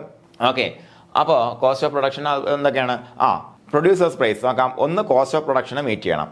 2, സീസണൽ വേരിയേഷൻസിന് അവർക്ക് പ്രശ്നം ഉണ്ടാകാൻ പാടില്ല. 3, കൺസ്യൂമർ പ്രൈസ് ഇൻഡെക്സ് മീറ്റ് ചെയ്യണം. അതുപോലെ അടുത്തെന്ന് പറയുമ്പോഴത്തേക്കും പ്രൈസിങ് കൺസിഡറേഷൻ, മാനുഫാക്ചർക്ക് ഓപ്പറേഷൻ സ്റ്റേജ്, നമ്മുടെ പ്ലാന്റ് ഓപ്പറേഷൻ സ്റ്റേജ് എങ്ങനെയാണെന്ന് നോക്കണം, അതിനനുസരിച്ച് അവർക്കൊരു കൺസിഡറേഷൻ കൊടുക്കണം. അപ്പോൾ അതുപോലെ എന്താണ് അടുത്തത്, കോസ്റ്റ്, ട്രാൻസ്പോർട്ടേഷൻ, അങ്ങനെയുള്ള എല്ലാ കോസ്റ്റും കവർ ആവണം. പിന്നെ പ്ലാന്റിൻ്റെ കപ്പാസിറ്റി നോക്കണം, അതിനനുസരിച്ചിട്ട് പിന്നെ മാർക്കറ്റ് ഒബ്ജക്റ്റീവ്സ് എല്ലാം നോക്കിയിട്ടായിരിക്കണം അവർക്ക് എന്ത് കൊടുക്കേണ്ടത്, ഈ പറഞ്ഞ പ്രൈസിങ് കൺസിഡറേഷൻ കൊടുക്കേണ്ടത്. കൺസ്യൂമർ പ്രൈസിങ് ഡിറ്റർമൈൻ ചെയ്യുമ്പോൾ എന്താ ചെയ്യേണ്ടത്, പോപ്പുലേഷൻ കവറേജ് നോക്കണം. അതുപോലെ ഇൻകം ഗ്രൂപ്പ്സ്, ഡിഫറൻറ്റ് ഇൻകം ഗ്രൂപ്പിനെ നമുക്ക് ക്യാറ്റർ ചെയ്യാൻ പറ്റണം. അതുപോലെ ടോട്ടൽ കോസ്റ്റ്, മൊത്തത്തിലുള്ള കോസ്റ്റ് നോക്കണം. ഇതെല്ലാം മീറ്റ് ചെയ്തിട്ട് പ്ലാന്റിനും ഒരു ചെറിയ മാർജിൻ കിട്ടും, ചെറിയല്ല, അവർക്ക് ആവശ്യം നേരത്തെ പറഞ്ഞ ആ കാര്യങ്ങളെ കൺസിഡർ ചെയ്തുള്ള മാർജിൻ കിട്ടുന്ന തരത്തിൽ വേണം ഈ പ്രൈസ് ഫിക്സ് ചെയ്യാൻ വേണ്ടിയിട്ട്. ഇനി ഡിഫറൻറ്റ് പ്രൈസിങ്സ് നോക്കാം. അതിനകത്ത് പ്രധാനമായിട്ടും പറയുന്നത് അങ്ങനെ ആർബിട്രറി പ്രൈസ് നോക്കാം. ആർബിട്രറി എന്ന് പറയുമ്പോഴത്തേക്കും മലയാളത്തിൽ പറഞ്ഞ ഏകപക്ഷീയമായ അല്ലേ, ഇത്രയേ ഉള്ളൂ. ഇതെന്ന് പറയുമ്പോഴത്തേക്കും നമുക്കിപ്പോൾ ഇവിടെ നമ്മുടെ നാട്ടിൽ ഇപ്പോൾ വട്ടവട എന്ന് പറഞ്ഞ ഗ്രാമം എന്ന് വെച്ചാൽ, വട്ടവട എന്ന് പറഞ്ഞ ഗ്രാമത്തിൽ മിൽമയുടെ യാതൊരു പരിപാടിയില്ല. കാരണം എന്താണെന്നറിയാമോ, വട്ടവട എന്ന് പറഞ്ഞ ഗ്രാമത്തിൽ ആ കൂടി 20 പശുവുള്ളൂ. ആ 20 പശുവിന് വേണ്ടിയിട്ട് അത്രയും ദൂരം വണ്ടി ഓടി വന്നാൽ മിൽമയ്ക്ക് മുതലാവില്ലെന്ന് വെച്ചോളൂ. സപ്പോസ് അവിടെ ഒരു കമ്പനിയുണ്ട്. ആ കമ്പനി എന്ത് ചെയ്യുന്നുണ്ട്, അവർക്ക് ഇഷ്ടമുള്ള വിലയിൽ അവിടെ പാലെടുക്കാൻ തയ്യാറാവുന്നു. ഇതാണ് സംഭവം. ഇതാണ് arbitrary pricing. This pricing lacks standardisation pricing systems across milk plants or dairy factories. അത്രേ ഉള്ളൂ. There is no standardisation. അവർക്ക് തോന്നിയ വിലയിലെടുക്കുന്നു അല്ലേ.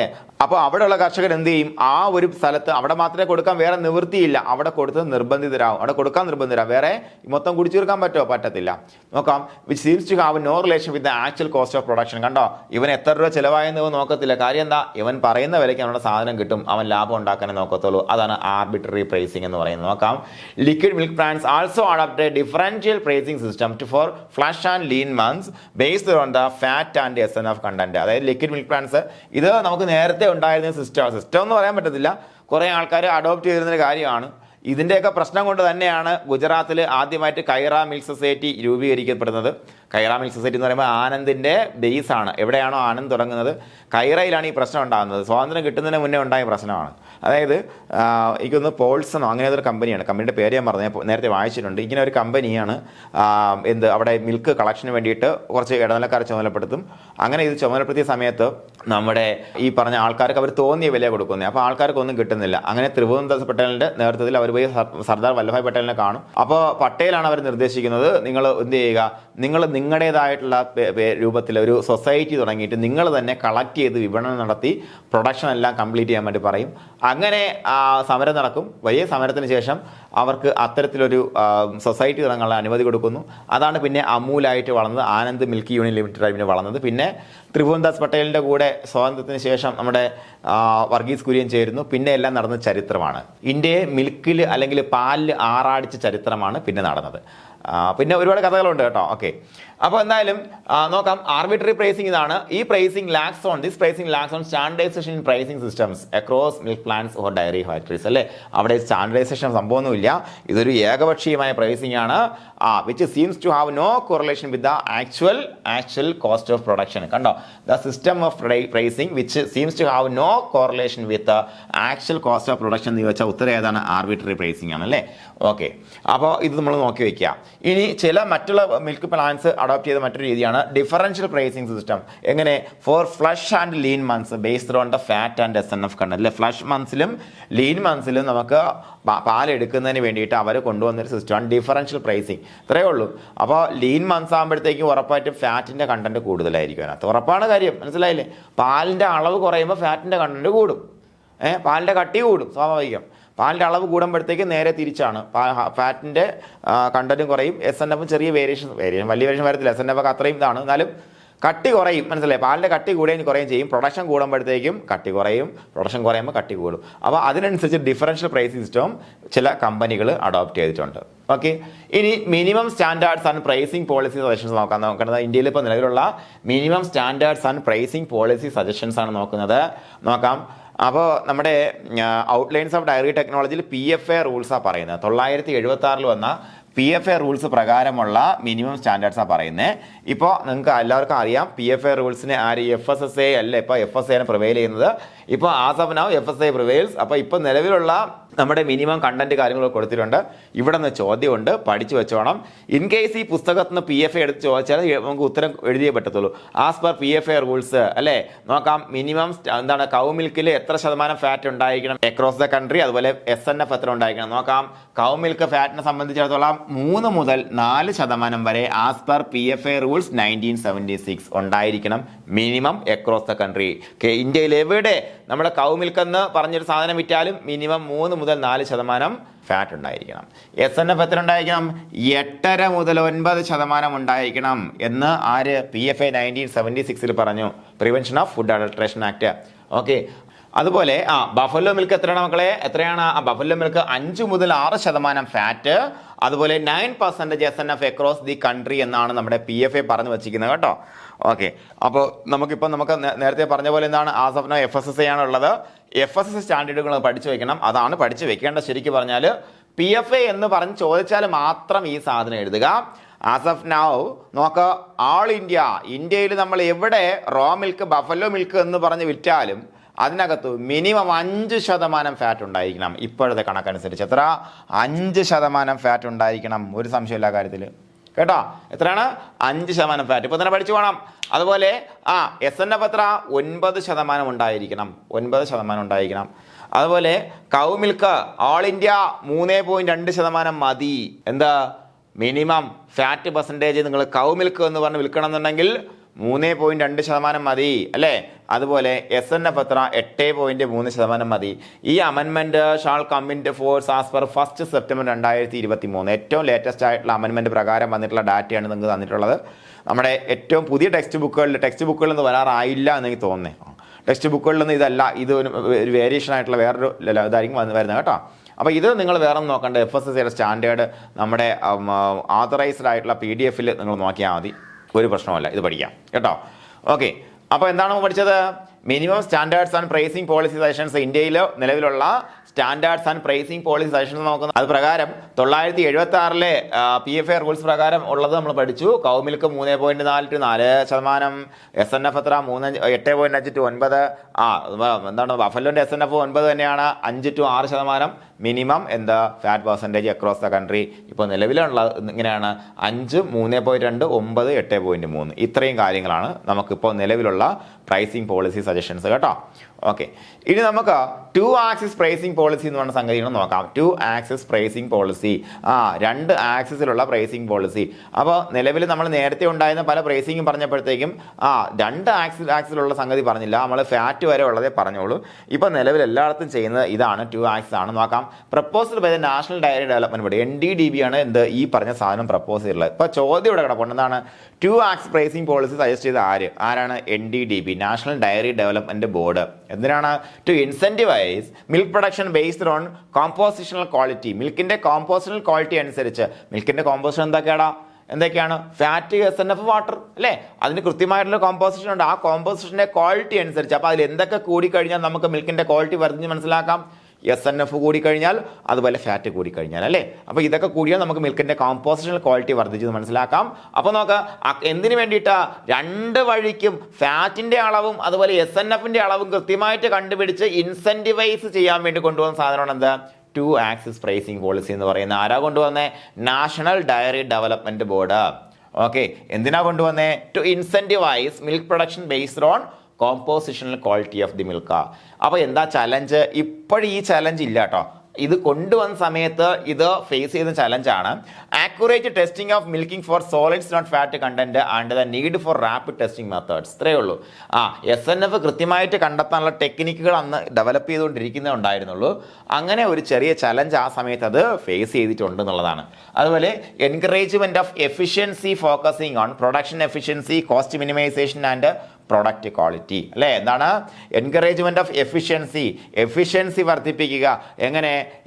പ്രൊഡക്ഷൻ എഫിഷ്യൻസി വർദ്ധിപ്പിക്കുന്നതിലൂടെ, അതുപോലെ കോസ്റ്റ് മിനിമൈസേഷനിലൂടെ, അതുപോലെ പ്രോഡക്റ്റ് ക്വാളിറ്റി വർദ്ധിപ്പിക്കുന്നതിലൂടെ എങ്ങനെ എഫിഷ്യൻസി വർദ്ധിപ്പിക്കുക എന്നുള്ളൊരു ലക്ഷ്യം കൂടെ നമുക്ക് ഇതിനകത്തുണ്ടെന്നുള്ളതാണ്. ഓക്കെ, അതുപോലെ സീസണൽ ആൻഡ് ക്വാളിറ്റി വേരിയേഷൻസ് ഉണ്ടാകാറുണ്ട്. അതും നമുക്ക് ക്വാണ്ടിറ്റി കുറയുമ്പോഴത്തേക്കും ക്വാളിറ്റി വർദ്ധിക്കുമെന്ന് ഞാൻ പറഞ്ഞില്ല. ഒരു തരത്തിൽ എന്താണ്? കൂടുതൽ ഫാറ്റ് കണ്ടന്റ് ഉണ്ടാവും. അപ്പോൾ അടുത്ത ഒബ്ജക്റ്റീവ് എന്താണ്? Creating A dynamic pricing model. Dynamic ആയിട്ടുള്ള പ്രൈസിംഗ് മോഡൽ എന്തിൻ്റെ എങ്ങനെ ഫ്ലക്ച്വേറ്റ്? ഡൈനാമിക് എന്നത് എങ്ങനെ? നമ്മുടെ സീസണാലിറ്റിയും മിൽക്ക് ക്വാളിറ്റിയും ഫ്ലക്ച്വേഷൻസ് അനുസരിച്ച് നിൽക്കുന്ന ഡൈനാമിക് പ്രൈസിംഗ് മോഡൽ കൊണ്ടുവരിക എന്നുള്ളതും ഈ 2 ആക്സിസ് പ്രൈസിംഗ് പോളിസിയുടെ ഒരു ലക്ഷ്യമായിരുന്നു. അപ്പോൾ അതുപോലെ ഏതൊക്കെയാണ് നമ്മുടെ പ്രധാനപ്പെട്ട സീസണൽ വേരിയേഷൻ നോക്കാം. ഒന്നെന്താണ്? ഫ്ലഷ്, നവംബർ ടു ഫെബ്രുവരി അല്ലേ. നേരത്തെ ഞാൻ പറഞ്ഞാണ് നവംബർ ടു ഫെബ്രുവരിയാണ് നമ്മുടെ ഫ്ലഷ് സീസൺ എന്ന് പറയുന്നത്. അപ്പോൾ അതുപോലെ അത് കഴിഞ്ഞിട്ട് March to April transition to lean period അല്ലേ. അപ്പോൾ ട്രാൻസിഷൻ എന്ന് പറയുമ്പോഴത്തേക്ക് മാർച്ച് ടു ഏപ്രിൽ നമുക്ക് ഫ്ലഷ് കഴിഞ്ഞിട്ട് ലീൻ പീരീഡിൽ ക്ഷാമകാലത്തേക്കുള്ള പോക്കാണ് ഏപ്രിൽ വരെ. അപ്പോൾ അടുത്തത് മെയ് ടു ഓഗസ്റ്റ് എന്ന് പറയുമ്പോൾ ലീൻ പീരീഡ് ആണ്. അപ്പോൾ വലിയ പ്രൊഡക്ഷൻ ഒന്നും ഉണ്ടാകാത്തൊരു സാഹചര്യമാണ് മെയ് ടു ഓഗസ്റ്റ്. പിന്നെ ഓഗസ്റ്റ് കഴിഞ്ഞ് പിന്നെ മഴയൊക്കെ പെയ്ത് കഴിഞ്ഞാൽ പിന്നെയും ട്രാൻസിഷൻ ഫ്ലഷാണ് വരുന്നത് അല്ലേ. പിന്നെ നമുക്ക് September and October, August, September and October, November പിന്നെ എന്താ ഫ്ലഷ് സീസണായി. അപ്പോൾ നിങ്ങൾ ഫ്ലഷും ലീനും പഠിച്ചു വയ്ക്കുക. Flush November to February, lean എന്ന് പറയുമ്പോൾ മെയ് ടു ഓഗസ്റ്റ് അല്ലേ. മെയ് മുതൽ ഓഗസ്റ്റ് ലീൻ. ഇതിനിടയ്ക്ക് വരുന്നത് 2 ട്രാൻസിഷൻ പീരീഡാണ് വരുന്നത്. ഓക്കെ, അപ്പോൾ ഇതാണ് നമ്മുടെ 2 ആക്സിസ് പ്രൈസിംഗ് പോളിസി. ഇന്നൊക്കെ വന്നാണ് കളക്ഷൻ ഓഫ് മിൽക്ക് അല്ലേ, മിൽക്കിന്റെ കളക്ഷൻ നോക്കാം. In almost all countries milk production is entirely confine to rural areas. പ്രധാനമായിട്ടും റൂറൽ ഏരിയാസ് തന്നെയാണ് മിൽക്ക് പ്രൊഡക്ഷൻ കൺഫൈൻ ചെയ്തിരിക്കുന്നത്. അതുപോലെ while demand is mostly in urban nature അല്ലേ, മിക്കവാറും മിൽക്കിന് ഏറ്റവും കൂടുതൽ ഡിമാൻഡ് ഉള്ളത് അർബൻ നഗരത്തിലാണ്. നഗരപ്രാന്ത പ്രദേശങ്ങളിൽ ആൾക്കാർ ഒരുപാട് തിങ്ങി നിറഞ്ഞ് പാർക്കുന്ന സ്ഥലങ്ങളിലാണ് മിൽക്കിന് ഏറ്റവും കൂടുതൽ ആവശ്യക്കാരുള്ളത്. അതുകൊണ്ട് തന്നെ എന്ത് ചെയ്യണം, നമുക്കൊരു ഗ്രിഡ് സ്ഥാപിക്കേണ്ടത് വളരെ അത്യാവശ്യമാണല്ലേ.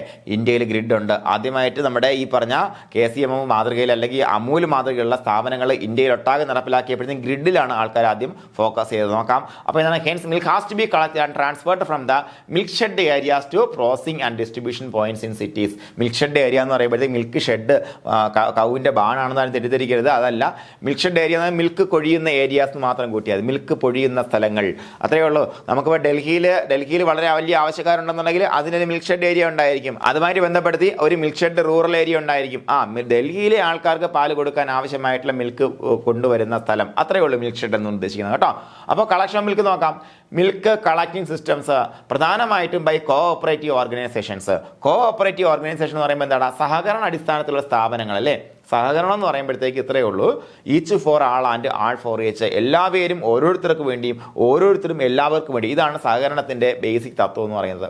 അപ്പോൾ കോഓപ്പറേറ്റീവ് ഓർഗനൈസേഷൻ എന്ന് പറയുമ്പോൾ എന്താണ്, നമ്മുടെ നാട്ടിലുള്ള മിൽക്ക് സൊസൈറ്റികളെല്ലാം കോഓപ്പറേറ്റീവ് ഓർഗനൈസേഷനാണ്. ഞാൻ നേരത്തെ പറഞ്ഞില്ലേ, ഗുജറാത്തിലെ ആനന്ദിലെ കൈറയിൽ ആദ്യമായിട്ടൊരു സൊസൈറ്റി വരുന്നത് കോഓപ്പറേറ്റീവ് മോഡലിലാണ്. അപ്പോൾ അവിടെ ആനന്ദ് മിൽക്ക് യൂണിയൻ ലിമിറ്റഡ് അല്ലേ, ഗുജറാത്തിലെ അമൂൽ വന്നത് എങ്ങനെ, കോഓപ്പറേറ്റീവ് ഓർഗനൈസേഷൻ ആയിട്ടാണ് അല്ലേ. അപ്പോൾ ആ മോഡലാണ്. അതിനുശേഷം ലാൽ ബഹദൂർ ശാസ്ത്രി അദ്ദേഹത്തിൻ്റെ ഒരു വലിയ വിഷനായിരുന്നു. ആ വിഷന്റെ സഹായത്തോടുകൂടി അദ്ദേഹം നമ്മുടെ വർഗീസ് കുര്യൻ്റെ സഹായത്തോടെ ധവള വിപ്ലവമായിട്ട് നമ്മുടെ ഇന്ത്യയിലൊട്ടാകെ നടപ്പിലാക്കുന്നത്. അപ്പോൾ ഇന്ത്യയിലൊട്ടാകെ ഉള്ള വലിയ ഈ ധവള വിപ്ലവത്തിന് പിന്നിലും ഈ പറഞ്ഞ കോഓപ്പറേറ്റീവ് ഓർഗനൈസേഷൻസ് ആണ്, സഹകരണ അടിസ്ഥാനത്തിൽ വന്നിട്ടുള്ള ഓർഗനൈസേഷൻസ് ആണ്. അപ്പോൾ കോഓപ്പറേറ്റീവ് ഓർഗനൈസേഷൻ്റെ ലക്ഷ്യം എന്താണ്, മിഡിൽ മെന്നെ തുരത്തുക. There will never be a middle men വേണ്ട. എല്ലാവരും ആരാണ് ഇതിനകത്തുള്ള എല്ലാവരും കർഷകരാണെന്നുള്ളതാണ് കോഓപ്പറേറ്റീവ് ഓർഗനൈസേഷൻ പ്രത്യേകത. ഞാൻ പറഞ്ഞുതരാം. ഇപ്പോൾ നമ്മുടെ നാട്ടിലൊരു കോഓപ്പറേറ്റീവ് മിൽക്ക് മാർക്കറ്റിംഗ് സൊസൈറ്റി തുടങ്ങണമെന്നുണ്ടെങ്കിൽ നമുക്ക് നേരിട്ട് തുടങ്ങാൻ പറ്റില്ല കേട്ടോ. അത് മിൽമയുടേതാണെന്നുണ്ടെങ്കിൽ മിൽമയിൽ നിന്ന് ആൾ വന്നിട്ട് കുറേ ചടി കാര്യങ്ങളൊക്കെ ഉണ്ട്, അതിനുശേഷം തുടങ്ങാൻ പറ്റത്തുള്ളൂ. അപ്പോൾ അതിനെക്കുറിച്ച് വലിയ കഥയാണ്. അപ്പോൾ അതിനുശേഷം നമ്മൾ തുടങ്ങുമ്പോഴത്തേക്ക് അതിനകത്തുള്ള എല്ലാ മെമ്പേഴ്സ് ഇൻക്ലൂഡിങ് പ്രസിഡന്റ് എല്ലാവരും ആരായിരിക്കണം, പാലളക്കുന്ന ആൾക്കാരായിരിക്കണം. അത് കഴിഞ്ഞാൽ എന്താണ്, 3 ടയർ സ്ട്രക്ചറാണ്. അത് കഴിഞ്ഞിട്ട് നമുക്കൊരു ഒരു റീജിയണൽ സൊസൈറ്റി ഉണ്ട്, റീജിയണൽ ഒരു അപ്പെക്സ് സ്ഥാപനമുണ്ട്. അതിന് നമ്മൾ പ്രധാനമായിട്ട് കേരളത്തിൽ 3 സ്ഥാപനങ്ങളുണ്ട്. നിങ്ങൾക്ക് ഇപ്പോഴും പഠിക്കാനില്ല, ഞാൻ വെറുതെ കഥ സമയങ്ങളല്ല. എന്തായാലും മൊത്തം 3 ടയറിലാണ് പ്രവർത്തിക്കുന്നത്. ഏറ്റവും മുകളിൽ നമ്മൾ KCM. ഇതിലുള്ള അതിൻ്റെ ചെയർമാൻ അടക്കം താഴെ വരെയുള്ള ആൾക്കാർ ആരായിരിക്കണം, കർഷകനായിരിക്കണം. അവൻ്റെ വീട്ടിൽ പശു ഉണ്ടാവണം. അവന് പശു വളർത്തുന്നതിൻ്റെയും പാലുണ്ടാക്കുന്നതിൻ്റെയും ബുദ്ധിമുട്ട് അറിയണം. മനസ്സിലായ? ഇതുമായിട്ട് യാതൊരു ബന്ധമില്ലാത്ത ഒരുത്തിനകത്ത് കേട്ടത്തില്ല. ഇതാണ് സഹകരണ സ്ഥാപനങ്ങളുടെ അല്ലെങ്കിൽ ഇത്തരത്തിലുള്ള സഹകരണ സ്ഥാപനങ്ങളുടെ ഒരു ഗുണം എന്ന് പറയുന്നതാണ്. നോക്കാം. അപ്പോൾ വലിയൊരു സിസ്റ്റമാണ് കോഓപ്പറേറ്റീവ് ഓർഗനൈസേഷൻ എന്ന് പറഞ്ഞാൽ. നോക്കാം, they are formed by individuals or collective milking societies. അവ എങ്ങനെ ഇൻഡിവിജ്വൽസിനെ കൊണ്ടോ അല്ലെങ്കിൽ കളക്റ്റീവ് മിൽക്കിംഗ് സൊസൈറ്റി കൊണ്ടോ അവ ഫോം ചെയ്യാം അല്ലേ. Best suited for producers as no profit making middle men involve അല്ലേ. അത് നോക്കുക, എന്താണ് പ്രോഫിറ്റ് മേക്കിംഗ് മിഡിൽ മെൻ അവിടെ ഇല്ല. പ്രൊഡ്യൂസേഴ്സിന് ഏറ്റവും സ്യൂട്ടഡ് ആയിട്ടുള്ള സംഗതിയാണ് കോഓപ്പറേറ്റീവ് ഓർഗനൈസേഷൻസ് അല്ലേ. അതുപോലെ besides milk collection the society also provides a technical input service such as AI, veterinary aid, concentrated cattle field and other fodder seeds etcetera.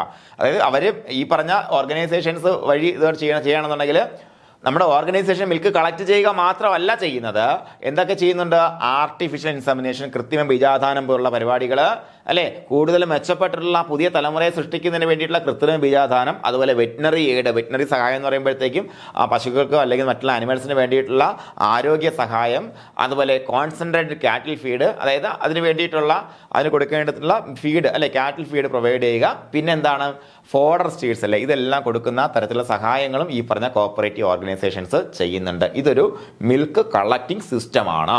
അതുപോലെ അടുത്ത milk collecting system നോക്കാൻ മക്കളെ, എന്താണ്, കോൺട്രാക്ടേഴ്സ്. നേരത്തെ കൈറയിൽ ഈ പ്രശ്നം ഉണ്ടാക്കാൻ ബേസിക് ഈ കോൺട്രാക്ടേഴ്സ് ആയിരുന്നു വിഷയം. നോക്കാം. The process purchases milk from the contractor according to the terms of contract such as quality, quantity, price etcetera. അപ്പോൾ ഇപ്പോൾ നിലവിൽ ഒരു പ്രോസസ്സറുണ്ട്, ഒരു കമ്പനിയുണ്ട്, ആ കമ്പനിക്ക് മിൽക്ക് ഞാൻ കൊടുക്കാമെന്ന് പറയുന്നു. എന്നിട്ട് ഞാൻ എന്ത് ചെയ്യുന്നു, ഞാൻ മിൽക്ക് കളക്ട് ചെയ്യുന്നൊരു മിഡിൽ മാനായിട്ട്, എന്നിട്ട് അവരുമായിട്ട് എനിക്കൊരു കോൺട്രാക്ട് ഉണ്ടായിരിക്കും. ആ കോൺട്രാക്ട് പ്രകാരം ഞാൻ മിൽക്ക് കളക്ട് ചെയ്ത് എത്ര ക്വാളിറ്റി വേണം, എന്ത് ക്വാണ്ടിറ്റി വേണം, അതിൻ്റെ പ്രൈസ് എല്ലാം തീരുമാനിച്ച് ഞാൻ വാങ്ങും. ഞാൻ വാങ്ങിയിട്ട് എന്ത് ചെയ്യും, ഈ പറഞ്ഞ കമ്പനിക്ക് കൊടുക്കും. അപ്പോൾ എന്താണ്, ലെസ് റിട്ടേൺ ടു പ്രൊഡ്യൂസേഴ്സിന് കിട്ടേണ്ടുന്ന സാധനം കിട്ടണമെന്ന് നിർബന്ധം ഇല്ല. അതാണ് കോൺട്രാക്ടർമാർ വെച്ചിട്ടുള്ള മിൽക്ക് കളക്ഷൻ സിസ്റ്റത്തിൻ്റെ പ്രശ്നം.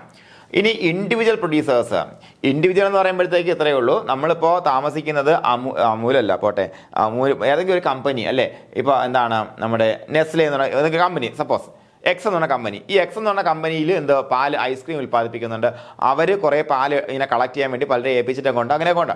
അപ്പോൾ ദൂരെയുള്ള ആൾക്കാർ നിന്നൊക്കെ പാല് കളക്ട് ചെയ്യാൻ കോൺട്രാക്ടർ കൊണ്ട് കൊടുക്കുന്നത്. പക്ഷേ അടുത്തുള്ള ആളായോട് എനിക്ക് കോൺട്രാക്ടറെ കൊടുക്കാതെ നേരിട്ട് കൊണ്ട് കൊടുക്കാൻ പറ്റും അല്ലേ.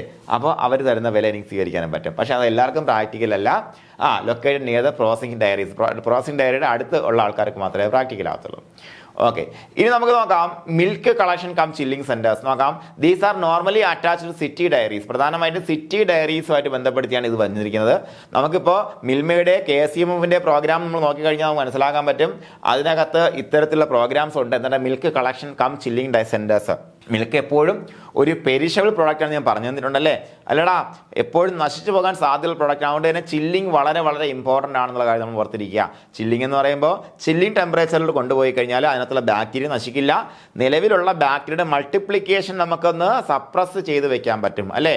These are normally attached city ഡയറീസുമായിട്ട് ബന്ധപ്പെടുത്തിയാണ് അതിൻ്റെ ഒബ്ജക്ട്സ് നോക്കാം. എന്തൊക്കെയാണ്, to preserve the quality of raw milk supplies അല്ലേ. നമ്മൾ ഇൻ കേസ് നമ്മൾ റോ മിൽക്കായിട്ട് കൊടുക്കുകയാണെന്നുണ്ടെങ്കിൽ അതിൻ്റെ ക്വാളിറ്റി പ്രിസർവ് ചെയ്യുക. കാര്യം എന്താ, സമയം കഴിയും തോറും നമ്മൾ കൃത്യമായിട്ട് ചില്ല് ചെയ്തില്ല എന്നുണ്ടെങ്കിൽ അതിൻ്റെ ക്വാളിറ്റി നഷ്ടപ്പെടും. കാര്യം എന്താ, അത് നശിച്ചു പോകാൻ സാധ്യതയുണ്ട്. അതിനകത്തുള്ള ബാക്ടീരിയ ലാഗ് ഫേസ് കഴിഞ്ഞ് ലോഗ് ഫേസിലേക്ക് കടക്കാൻ സാധ്യതയുണ്ട്. എങ്ങനെ, നമ്മൾ ടെമ്പറേച്ചർ കുറച്ചില്ല എന്നുണ്ടെങ്കിൽ. നോക്കാം, അതുപോലെ to provide easy transportation to processing dairy എന്ന് പറയുമ്പോഴത്തേക്കും ചിലപ്പോൾ ഒരു സെൻട്രൽ യൂണിറ്റ് ആയിരിക്കും. അപ്പോൾ നമുക്ക് തിരുവനന്തപുരത്ത് അങ്ങ് പാറശാലയിൽ നിന്ന് കളക്ട് ചെയ്യുന്ന മിൽക്ക് അവിടെ ഇപ്പോൾ രാവിലെ 6 മണിക്ക് കറന്ന പാലെന്ന് വെച്ചോളൂ, അതൊരു 8 മണിക്ക് കൊണ്ടുവന്ന് അവിടെ അളന്നു, എവിടെ, നമ്മുടെ സൊസൈറ്റിയിൽ. അപ്പോൾ തന്നെ 2 മണിക്കൂറായി. അവർ 8 തൊട്ട് 9:30 10 മണി വരെ എന്ത് ചെയ്യുന്നുണ്ട്, അവർ ഇത് കളക്ട് ചെയ്യുന്നു. അപ്പോൾ 4 മണിക്കൂറായി. അത് കഴിഞ്ഞിട്ടൊരു വണ്ടി വന്നു, അവിടെ നിന്ന് മിൽക്ക് എടുത്ത് കൊണ്ടുവന്നു. പിന്നെ ചിലപ്പോൾ ഇതിൻ്റെ പ്രോസസിംഗ് പ്ലാന്റ് ചിലപ്പോൾ എവിടെയായിരിക്കും, ആലപ്പുഴയിലാണെന്ന് വെച്ചോളൂ. സപ്പോസ് ആലപ്പുഴയിലാണെന്നുണ്ടെങ്കിൽ പിന്നെയും 4-5 മണിക്കൂർ പോകണ്ടേ, വലിയ ബുദ്ധിമുട്ടായിരിക്കും. അപ്പോൾ അതുകൊണ്ട് തന്നെ പാറശാലയിൽ നിന്ന് എടുക്കുന്ന പാല് ആദ്യം വണ്ടി ഓടിച്ച് വേറൊരു സ്ഥലത്ത് കൊണ്ടുവന്ന് തൊട്ടടുത്ത് ഉച്ചയ്ക്ക് തന്നെ അതിനെ ചില്ലിയായിടും. ഇതാണ് സംഭവം. അവിടെ കൊണ്ടുവന്നതിനെ ചില്ല് ചെയ്യും, തണുപ്പിക്കാൻ വെക്കും. എന്നിട്ടാണ് എങ്ങോട്ട് കൊണ്ടുപോകുന്നത്, പ്രോസസിംഗ് ഡയറിയിലേക്ക് കൊണ്ടുപോകുന്നത്. ഈ 2 ഒബ്ജക്റ്റീവ്സ് ആണ് എന്തിനുള്ളത്, ഈ പറഞ്ഞ മിൽക്ക് കളക്ഷൻ കം ചില്ലിംഗ് സെന്റേഴ്സിനുള്ളത്. നോക്കാം, ഇതിന് ലൊക്കേഷൻ എവിടെയായിരിക്കും നോക്കാം. Area where adequate milk products is there. അതായത് എവിടെയെങ്കിലും കൊണ്ടുവച്ചിട്ട് കാര്യമുണ്ടോ, ഇഷ്ടംപോലെ പാല് വരുന്ന സ്ഥലത്ത് ആണ് ഇത് കൊണ്ടുവയ്ക്കേണ്ടത് അല്ലേ. മിൽക്ക് പ്രൊഡക്ഷൻ ആവശ്യത്തിനുള്ള സ്ഥലത്ത് കൊണ്ടുവച്ചിട്ടേ കാര്യമുള്ളൂ. അതുപോലെ അഡിക്വേറ്റ് പോർട്ടബിൾ വാട്ടർ സപ്ലൈ ഉള്ള സ്ഥലത്തേ വെക്കാൻ പാടുള്ളൂ. എന്താണ്, വെള്ളം ഇഷ്ടം പോലെ വേണം. എങ്ങനെ, കുടിവെള്ളം, കുടിക്കാൻ പറ്റുന്ന വെള്ളം ഉള്ള സ്ഥലത്ത് വെച്ചിട്ടേ കാര്യമുള്ളൂ. എന്തെന്നറിയാമോ, ഇത് ക്ലീൻ ചെയ്യാനും മിക്സ് ചെയ്യാനല്ല കേട്ടാ. അപ്പോഴത്തേക്കും കുടിവെള്ളം ആണെങ്കിൽ ഇടയ്ക്ക് മിക്സ് ചെയ്യണം, അങ്ങനെയല്ല. ഇത് ക്ലീൻ ചെയ്യാൻ വേണ്ടി പോർട്ടബിൾ വാട്ടർ മാത്രമേ ഉപയോഗിക്കാൻ പാടുള്ളൂ. നമ്മളിപ്പോൾ ഏതെങ്കിലും ഉപ്പുവെള്ളമുള്ള സ്ഥലത്ത് കൊണ്ടുവച്ചാൽ ഇഷ്ടം പോലെ ഉപ്പുവെള്ളം ഒഴിച്ച് കഴുകാൻ പറ്റുമോ, ഇല്ല. ഈ പ്ലാന്റ് കഴുകണമെങ്കിൽ ഒത്തിരി വെള്ളത്തിൻ്റെ ആവശ്യമുണ്ട് കേട്ടോ. അപ്പോൾ പോർട്ടബിൾ വാട്ടർ ഉള്ള സ്ഥലത്ത്, നല്ല വെള്ളം കിട്ടുന്ന സ്ഥലത്ത് മാത്രമേ ഇത് വെക്കാൻ പറ്റത്തുള്ളൂ. 2, proximity to a good road or railway station. നല്ലൊരു റെയിൽവേ സ്റ്റേഷൻ്റെ അടുത്തോ അല്ലെങ്കിൽ ഏതെങ്കിലും NHന്റെ MCയുടെ ഒക്കെ അടുത്താണ് ഇത് വെക്കേണ്ടതെന്നുള്ള കാര്യം. കാര്യം എന്താ, ട്രാൻസ്പോർട്ടേഷൻ ഈസി ആക്കേണ്ട പറ്റിയാണ്. അതുപോലെ ഇലക്ട്രിസിറ്റി നല്ല സപ്ലൈ വേണം. ഇടയ്ക്കിടയ്ക്ക് കറണ്ട് അടിച്ചു പോകുന്ന സ്ഥലത്ത് വെച്ചിട്ട് കാര്യമില്ല. അതുപോലെ good sewage disposal facilities. Sewage ഇഷ്ടം പോലെ ഉണ്ടാകും. ഇത് കഴുകി വരുന്ന വെള്ളം അത് നശിപ്പിക്കാൻ അല്ലെങ്കിൽ അത് ഡിസ്പോസ് ചെയ്യാനുള്ള ഫെസിലിറ്റീസും ഈ സ്ഥലത്ത് വേണം. അല്ലാതെ ഏതെങ്കിലും സിറ്റിക്കകത്ത് കൊണ്ടുവച്ചിട്ട് അവിടെ നിന്ന് ഇഷ്ടം പോലെ സീവേജ് വരുന്ന കംപ്ലൈൻറ്റ് വന്നിട്ട് കാര്യമില്ല. അപ്പോൾ ഇത്രയും കാര്യങ്ങൾ ലൊക്കേഷൻ നോക്കേണ്ടത്. ഓക്കെയാണോ പറഞ്ഞത്. അപ്പം മിൽക്ക് കളക്ഷൻ എന്താണ് ചില്ലിംഗ് സെന്റേഴ്സിന്റെ പ്രത്യേകതകൾ മനസ്സിലാക്കി നമ്മൾ എന്താണെന്നുള്ളത്. അപ്പോൾ ഇപ്പോൾ പഠിച്ചുകൊണ്ടിരിക്കുന്നത് എന്തൊക്കെയാണ്, buying and collection of milk അല്ലേ. മിൽക്കിനെ നമുക്ക് വാങ്ങുന്ന മെത്തേഡുകളും അതുപോലെ കളക്ഷന്റെ മെത്തേഡുകൾ കാര്യങ്ങളൊക്കെ പഠിച്ചത്. അപ്പോൾ ബൈയിങ് ആൻഡ് കളക്ഷൻ ഓഫ് മിൽക്കുമായിട്ട് ബന്ധപ്പെടുത്തിയാൽ നമുക്ക് മോഡൽ ക്വസ്റ്റ്യൻസ് എല്ലാം പരിചയപ്പെടാം. ശ്രദ്ധിക്കുക, നിങ്ങൾ എന്ത് ചെയ്യണം, ഈ മോഡൽ ക്വസ്റ്റ്യൻ കണ്ടാൽ മാത്രം പോരാ അല്ലേ, ക്ലാസ് കൃത്യമായിട്ട് കാണണം. മോഡൽ ക്വസ്റ്റ്യൻ നമുക്ക് പരിചയപ്പെടണം. അതിനോടൊപ്പം ഈ പരീക്ഷ എഴുതണം കേട്ടോ. പരീക്ഷ എഴുതുന്ന കാര്യത്തിൽ ഒരു ഉപേക്ഷ വിചാരിക്കരുത് നിങ്ങൾ കേട്ടോ. പരീക്ഷ എഴുതുന്ന രക്ഷയില്ല.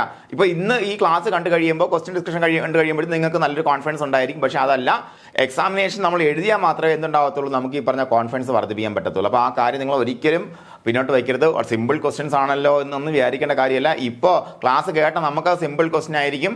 ക്ലാസ് കേൾക്കുക അല്ലെങ്കിൽ ഈ കാര്യങ്ങൾ വിട്ടു പോകുമ്പോൾ മറന്നു പോകുമ്പോൾ നമുക്കത് കോംപ്ലിക്കേറ്റ് ആയിട്ട് മാറും കേട്ടോ. അപ്പോൾ ക്വസ്റ്റ്യൻ്റെ ഡിഫിക്കൽട്ടി ഒന്നും നിങ്ങൾ നോക്കണ്ട. ഡിഫിക്കൽട്ടി കൂടിയ ക്വസ്റ്റ്യൻസ് കുറഞ്ഞ ക്വസ്റ്റ്യൻസ് എല്ലാം ഉണ്ടാവും. അപ്പോൾ എന്ത് ചെയ്യുക, നമുക്ക് നേരെ ചോദ്യങ്ങൾ കിടക്കാം.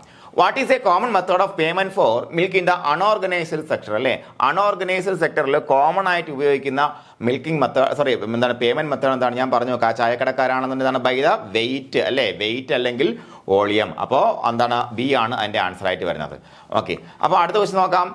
Y is payment by weight preferred over payment by volume? എന്തുകൊണ്ടാണ് പേയ്മെന്റ് ബൈ വെയിറ്റ് വോളിയത്തേക്കാൾ കൂടുതൽ? അല്ലേ, നമുക്ക് ലിറ്റർ അനുസരിച്ച് വില കൊടുക്കുന്നതൊക്കെ കൂടുതൽ, വെയിറ്റ് അനുസരിച്ച് വില കൊടുക്കുന്നതുകൊണ്ടാണ് മക്കളെ. ഇത്രയേ ഉള്ളൂ.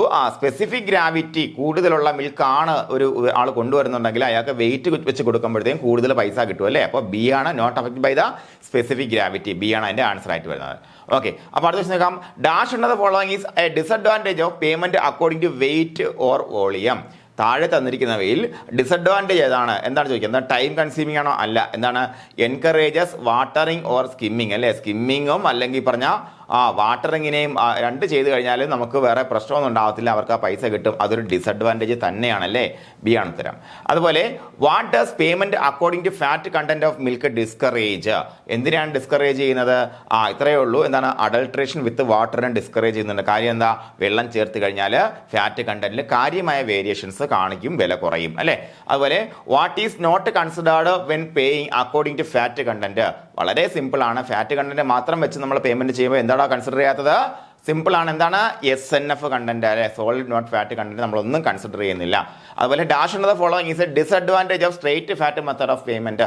Straight fat method of payment disadvantage നോക്കാം. Does not prevent removal of skim milk അല്ലെ. അതുപോലെ എൻകറേജസ് വാട്ടറിങ്, തെറ്റാണ്. Does not take into account of SNF. ശ്രദ്ധിക്കൂ മക്കളെ, എന്താണ്?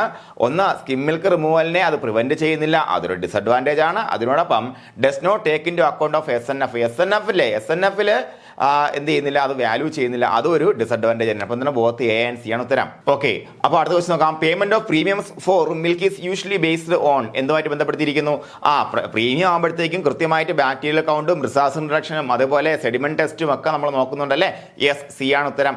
അതുമായിട്ട് ബന്ധപ്പെടുത്തി ഇതിന്റെ ക്വാളിറ്റി ബേസ് ചെയ്തുകൊണ്ടാണ് പേയ്മെന്റ് ഓഫ് പ്രീമിയം നമ്മൾ കൊടുക്കുന്നത് അല്ലേ. അതുപോലെ which method of payment for milk is considered complicated but rational? ഏതാണ്? വളരെ സിമ്പിൾ ആണ്. According to cost of production. Cost of production കണക്കാക്കി അതിനനുസരിച്ച് വില കൊടുക്കുക എന്നാൽ അത് സംഭവം റേഷണലാണ്. വളരെയധികം എന്താ പറയുക, കർഷകനെ സഹായിക്കുന്ന തരത്തിലുള്ള തീരുമാനമാണ്. പക്ഷേ എന്താ, അതൊരു വളരെ കോംപ്ലിക്കേറ്റഡ് ആയ ടാസ്ക് ആണല്ലേ. അപ്പോൾ എന്താണ്? According the cost of production method അല്ലേ. അതുപോലെ which type of payment system encourages the production of high grade milk? High grade മിൽക്കിന്റെ പ്രൊഡക്ഷനെ എൻകറേജ് ചെയ്യുന്ന സിസ്റ്റം ഓഫ് പേയ്മെന്റ് നോക്കാം. എന്താണ്? വളരെ ലളിതമായിട്ട് നമുക്ക് ആലോചിച്ചാൽ കിട്ടും. ഫിക്സഡ് പേയ്മെന്റ് ഷെഡ്യൂൾസ് അല്ല, payment of premium based on quality test അല്ലേ. എത്രയേ ഉള്ളൂ. പേയ്മെന്റ് ഓഫ് പ്രീമിയം നമ്മൾ കൊടുക്കുകയാണെന്നുണ്ടെങ്കിൽ അവ എന്ത് ചെയ്യും? ഹൈ ഗ്രേഡ് മിൽക്ക് പ്രൊഡ്യൂസ് ചെയ്യാൻ വേണ്ടി തുടങ്ങും അല്ലേ. Very good. അതുപോലെ what is a flat rate payment method based on? എന്തിനെ ബേസ് ചെയ്യുന്ന ഫ്ലാറ്റ് റേറ്റ് വരുന്നത്? വെയിറ്റ് ഓർ വോളിയത്തിന് ബേസ് ചെയ്ത് വരുമ്പോൾ അതിനെ വിളിക്കുക ഫ്ലാറ്റ് റേറ്റ് പേയ്മെന്റ് മെത്തേഡ് എന്ന് വിളിക്കുക അല്ലേ. അതുപോലെ what disadvantage does the straight fat method of payment have? Straight fat മെത്തേഡിന്റെ പേയ്മെന്റ് ഡിസഡ്വാൻറ്റേജ് എന്താ? നേരത്തെ പഠിച്ച എന്താണ്? It encourage addition of water to milk ആണോ? അല്ല. എന്താണ്? It does not prevent the removal of skim milk ആണ് എൻ്റെ ഉത്തരം അല്ലേ. എന്താണ്? റിമൂവൽ ഓഫ് സ്കിം മിൽക്കിനെ അത് പ്രിവെന്റ് ചെയ്യുന്നില്ല. അതുപോലെ what is an advantage of payment according to weight or volume?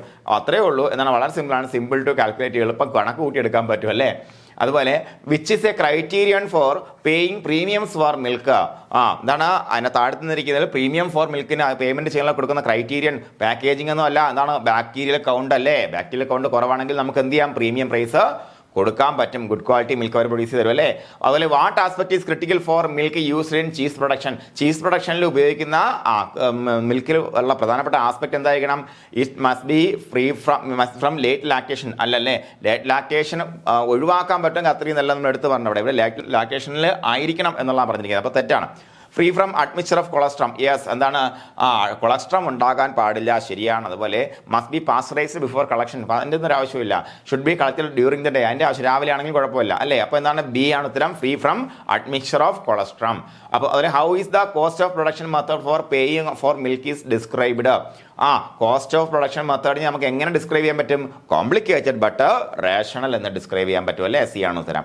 അതുപോലെ which type of organisation is best suited for the producers due to the absence of profit making middle men? ഏതാണ്? Cooperative ഓർഗനൈസേഷൻസിൽ ആരില്ല മക്കളെ? Profit making middle മെന്ന് ഇല്ല അല്ലേ? അതുപോലെ what additional services do cooperative organisation often provide besides milk collection? എന്തൊക്കെയാണ്? Financial loan for unrelated business ആണോ? ഫിനാൻഷ്യൽ ലോൺ പ്രൊവൈഡ് ചെയ്യുന്നുണ്ട്. എന്തിന്?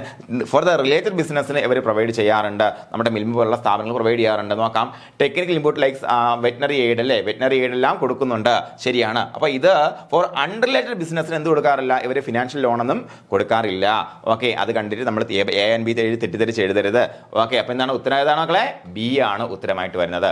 ഓക്കെ, അതുപോലെ what is a disadvantage when producers cell milk through contractors? Contractor വഴി milk വിൽക്കുമ്പോൾ എന്താണ്? Higher profit for producer ആണോ? അല്ല, ലെസ് റിട്ടേൺ ടു പ്രൊഡ്യൂസേഴ്സ് അല്ലേ? അപ്പോൾ ഏതാ ഉത്തരം? സി ആണ് ഉത്തരം. അതുപോലെ what is the main objective of milk collection cum chilling centre? എന്തിനാണ്? ടു ഇൻക്രീസ് മിൽക്ക് പ്രൊഡക്ഷൻ ആണോ? അല്ല, to preserve the quality of raw milk supplies അല്ലേ? റോ മിൽക്ക് നമ്മൾ കൊടുക്കുകയാണെന്നുണ്ടെങ്കിൽ അതിൻ്റെ ക്വാളിറ്റി പ്രിസർവ് ചെയ്യുക എന്നുള്ളതാണ് അതിൻ്റെ ഒരു ലക്ഷ്യം. അതുപോലെ what is a critical factor in the location of milk collection cum chilling centre? അതിൻ്റെ ലൊക്കേഷനിൽ ഏറ്റവും ക്രിട്ടിക്കൽ ആയിട്ടുള്ള ഫാക്ടർ നോക്കാം. പ്രോക്സിമിറ്റി സിറ്റിയുടെ അടുത്തിരിക്കണം നിർബന്ധം ഇല്ല അല്ലേ? Availability of A large storage space. Okay, അതുപോലെ അതിനേക്കാൾ കൂടുതൽ ലാർജ് സ്റ്റോറേജ് സ്പേസ് വേണമെന്ന് നിർബന്ധമില്ലല്ലോ, കാരണം അവിടെ കൊണ്ട് സ്റ്റോർ ചെയ്യുന്നില്ലല്ലോ. ഇല്ല, access to adequate water supply and good transport links വളരെ ഇമ്പോർട്ടൻ്റ് അല്ലേ? അതുപോലെ presence of other dairy farms for competition, അതിൻ്റെ ആവശ്യമില്ല. അപ്പോൾ സി ആണ് ഉത്തരമായിട്ട് വരുന്നത് അല്ലേ? വളരെ ഡയറക്റ്റ് ഉത്തരത്തിലേക്ക് എത്താം നമുക്ക്. അതുപോലെ how do contractors affect the milk collection system? Contractors എങ്ങനെയാണ് മിൽക്ക് കളക്ഷൻ സിസ്റ്റം അഫക്ട് ചെയ്യുന്നത് നോക്കാം. ദേ ഗ്യാരണ്ടി ഹയസ്റ്റ് അല്ല, they act as middle men between producers and producer അല്ലേ? അവരൊരു മിഡിൽ മെൻ ആയിട്ട് പ്രവർത്തിക്കുന്നു.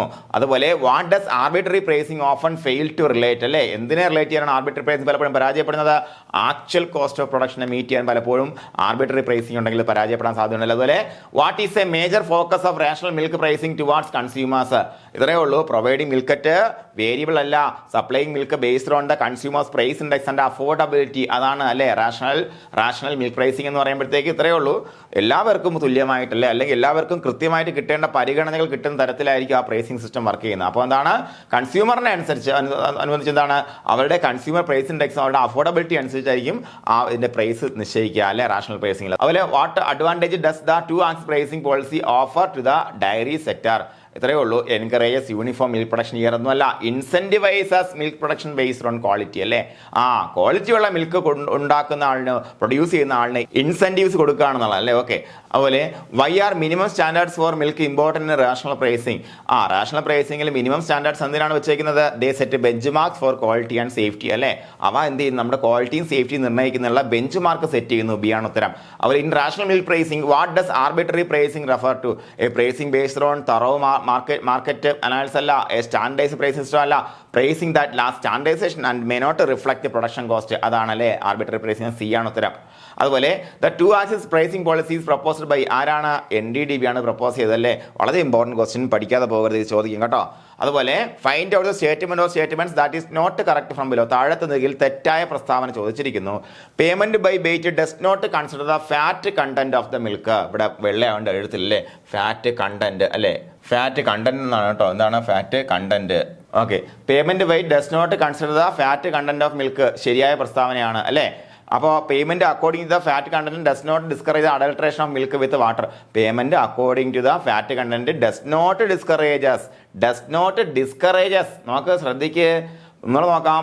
Payment according to the fat content, ഫാറ്റിനനുസരിച്ച് നമ്മൾ പേയ്മെന്റ് കൊടുക്കുന്ന സിസ്റ്റത്തിൽ അത് എന്ത് ചെയ്യുന്നുണ്ട്? That discourages adulteration with water അല്ലേ? ഡസ് നോട്ട് വന്നുകൊണ്ട് തെറ്റായ പ്രസ്താവനയാണല്ലേ? തെറ്റായ പ്രസ്താവനയാണ്. അതുപോലെ paying based on fat content does prevents the removal of skim milk.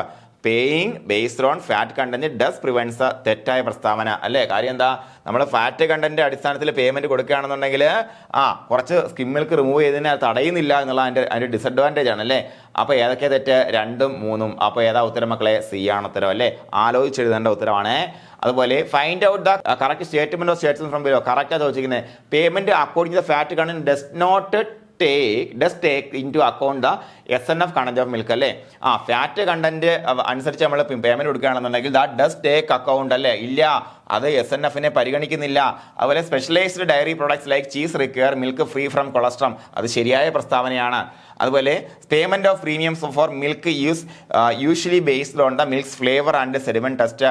Premium flavour sediment test എല്ലാം അക്കൗണ്ട് ചെയ്യപ്പെടുന്നുണ്ട്. അപ്പോൾ ഏതാ തെറ്റായ പ്രസ്താവന? ഏതാ കറക്റ്റല്ലേ ചോദിക്കും, 2, 3 ശരിയായ പ്രസ്താവന അല്ലേ. അപ്പോൾ ഏതാണ്? എ ആണ് ഉത്തരം അല്ലേ. എ ആണ് ഉത്തരം. ഓക്കെ. അതുപോലെ find out statement that is not correct from below. തെറ്റാ ചോദിച്ചിരിക്കുന്നത്. നോക്കാം.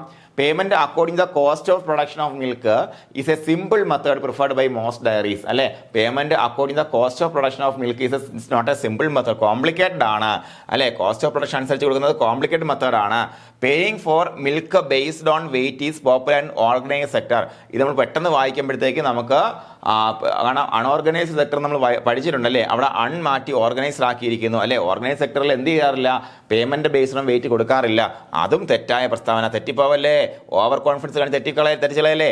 The straight fat method of payment does not prevent adulteration with water. Straight fat method of payment does not prevent adulteration with water എന്ന് പറഞ്ഞാൽ that prevents adulteration with water. കാരണം എന്താ?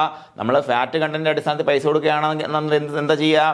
വെള്ളത്തിൽ ചേർത്ത് എന്ത് സംഭവിക്കും? ഫാറ്റിന്റെ പെർസെന്റേജ് കുറയത്തില്ലടാ, കുറയും അല്ലെ. അപ്പോൾ that does prevent adulteration with water. അപ്പോൾ എന്താ? ആൾ ഓഫ് ദ അബവ് തെറ്റാണ്. ഡി ആണ് ഉത്തരമായിട്ട് വരുന്നത് അല്ലേ. ഓക്കെ. അതുപോലെ find the statements that is not correct from below. തെറ്റായത് പിന്നെയും ചോദിച്ചിരിക്കുന്നു. A disadvantage of the flat rate method is that it encourage watering or skimming of milk.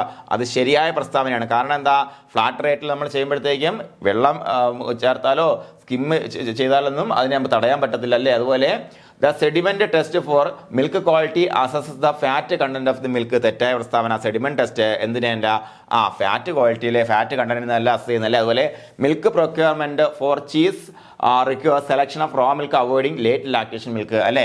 Late lactation milk avoid ചെയ്താൽ അത്രയും നല്ലതാണ്. അത് ശരിയായ പ്രസ്താവനയാണ്. അപ്പോൾ എന്താണ്? നോട്ട് കറക്റ്റ് ചോദിച്ചിരിക്കുന്നു. ഏതാ മക്കളെ തെറ്റ്? ശരി. 2 മാത്രം ഓപ്ഷൻ ഉണ്ടോ? യെസ്, ഡി ആണ് ഉത്തരമായിട്ട് വരുന്നത് അല്ലേ. അതുപോലെ find out the statements that is correct from below. പിന്നെയും ശരിയായ ചോദിച്ചിരിക്കുന്നു. Payment for milk based on weight or volume saves time and is simple to calculate. എന്താണ്? സമയം സേവ് ചെയ്യുന്നു, എളുപ്പത്തിൽ കാൽക്കുലേറ്റും ചെയ്യാം. ശരിയായിട്ടുള്ള പ്രസ്താവന. അതുപോലെ payment method according to the cost of production is complicated but rational. Payment method according to the cost of production is complicated but rational. Yes, ശരിയായ പ്രസ്താവനയാണ്. അതുപോലെ payment according to the weight or volume encourage the production of high grade milk. Weight or volume അനുസരിച്ച് payment എടുത്താൽ അവന് high grade ഉണ്ടാക്കുന്ന ഒരു നിർബന്ധമില്ല. തെറ്റായ പ്രസ്താവനയാണ് അല്ലേ. അതുപോലെ അപ്പോൾ എന്താണ്? കറക്റ്റ് ചോദിച്ചിരിക്കുന്നു. അപ്പോൾ 1ഉം 2ഉമാണ്. അപ്പോൾ ബി ആണ് ഉത്തരമായിട്ട് വരേണ്ടത് അല്ലേടാ. ബി അല്ലേ വരുന്ന? ഓക്കെ. അപ്പോൾ ഇങ്ങനെയാണ് ചോദ്യങ്ങൾ വരിക. ഇനിയും ഇതേപോലുള്ള ചോദ്യങ്ങൾ നിങ്ങളുടെ ഡെയിലി എക്സാമിനേഷനിലുണ്ടാവും, വീക്ക്ലി എക്സാമിനേഷൻ ഉണ്ടാവും. വീക്ക്ലി എക്സാമിനേഷൻ പഠിച്ച് തന്നെ എഴുതുക. നന്നായിട്ട് വർക്ക് ചെയ്തിട്ട് മാത്രം വീക്ക്ലി എക്സാമിനേഷൻ എഴുതുക. നിങ്ങൾ ഇത്രയും ഞാൻ പറയുന്നുള്ളൂ. ത്രൂ ഔട്ട് ദ കോഴ്സ് അവസാനം വരെയും വീക്ക്ലി എക്സാമിനേഷനിൽ നിങ്ങൾ ഔട്ട് ഓഫ് 100 95 മുകളിലോ 90 മുകളിലോ കൺസിസ്റ്റന്റ് സ്കോർ ചെയ്തുകൊണ്ട് don't worry, you will be there കേട്ടോ. അതിനകത്ത് ഒരു സംശയം വേണ്ട. അതൊരു റിവിഷൻ വരുമ്പോഴും അതുപോലെ ചെയ്യണം. നിങ്ങൾ അവിടെ ഉറപ്പായിട്ടും ഉണ്ടാവും. പഠിച്ചു പോകുമ്പോൾ തന്നെ നമുക്ക് ജോലി കിട്ടുമെന്ന് ഉറപ്പായിക്കൊണ്ട് പോകാനുള്ള ഒരു അവസരമാണ് നിങ്ങൾക്ക് തരുന്നത്. അതിനാണ് ഇത്രയും പരീക്ഷ തരുന്നത് കേട്ടോ. അപ്പോൾ എക്സാമിനേഷൻ വിടരുത് മക്കളെ. എക്സാമിനേഷൻ കൃത്യമായിട്ട് എഴുതി മുന്നോട്ട് പോവുക. നിങ്ങൾക്ക് എല്ലാവർക്കും അഡ്വാൻസ് ആയിട്ട് വിജയാശംസകൾ നേർന്നുകൊണ്ട് നിർത്തുകയാണ്. Thank you.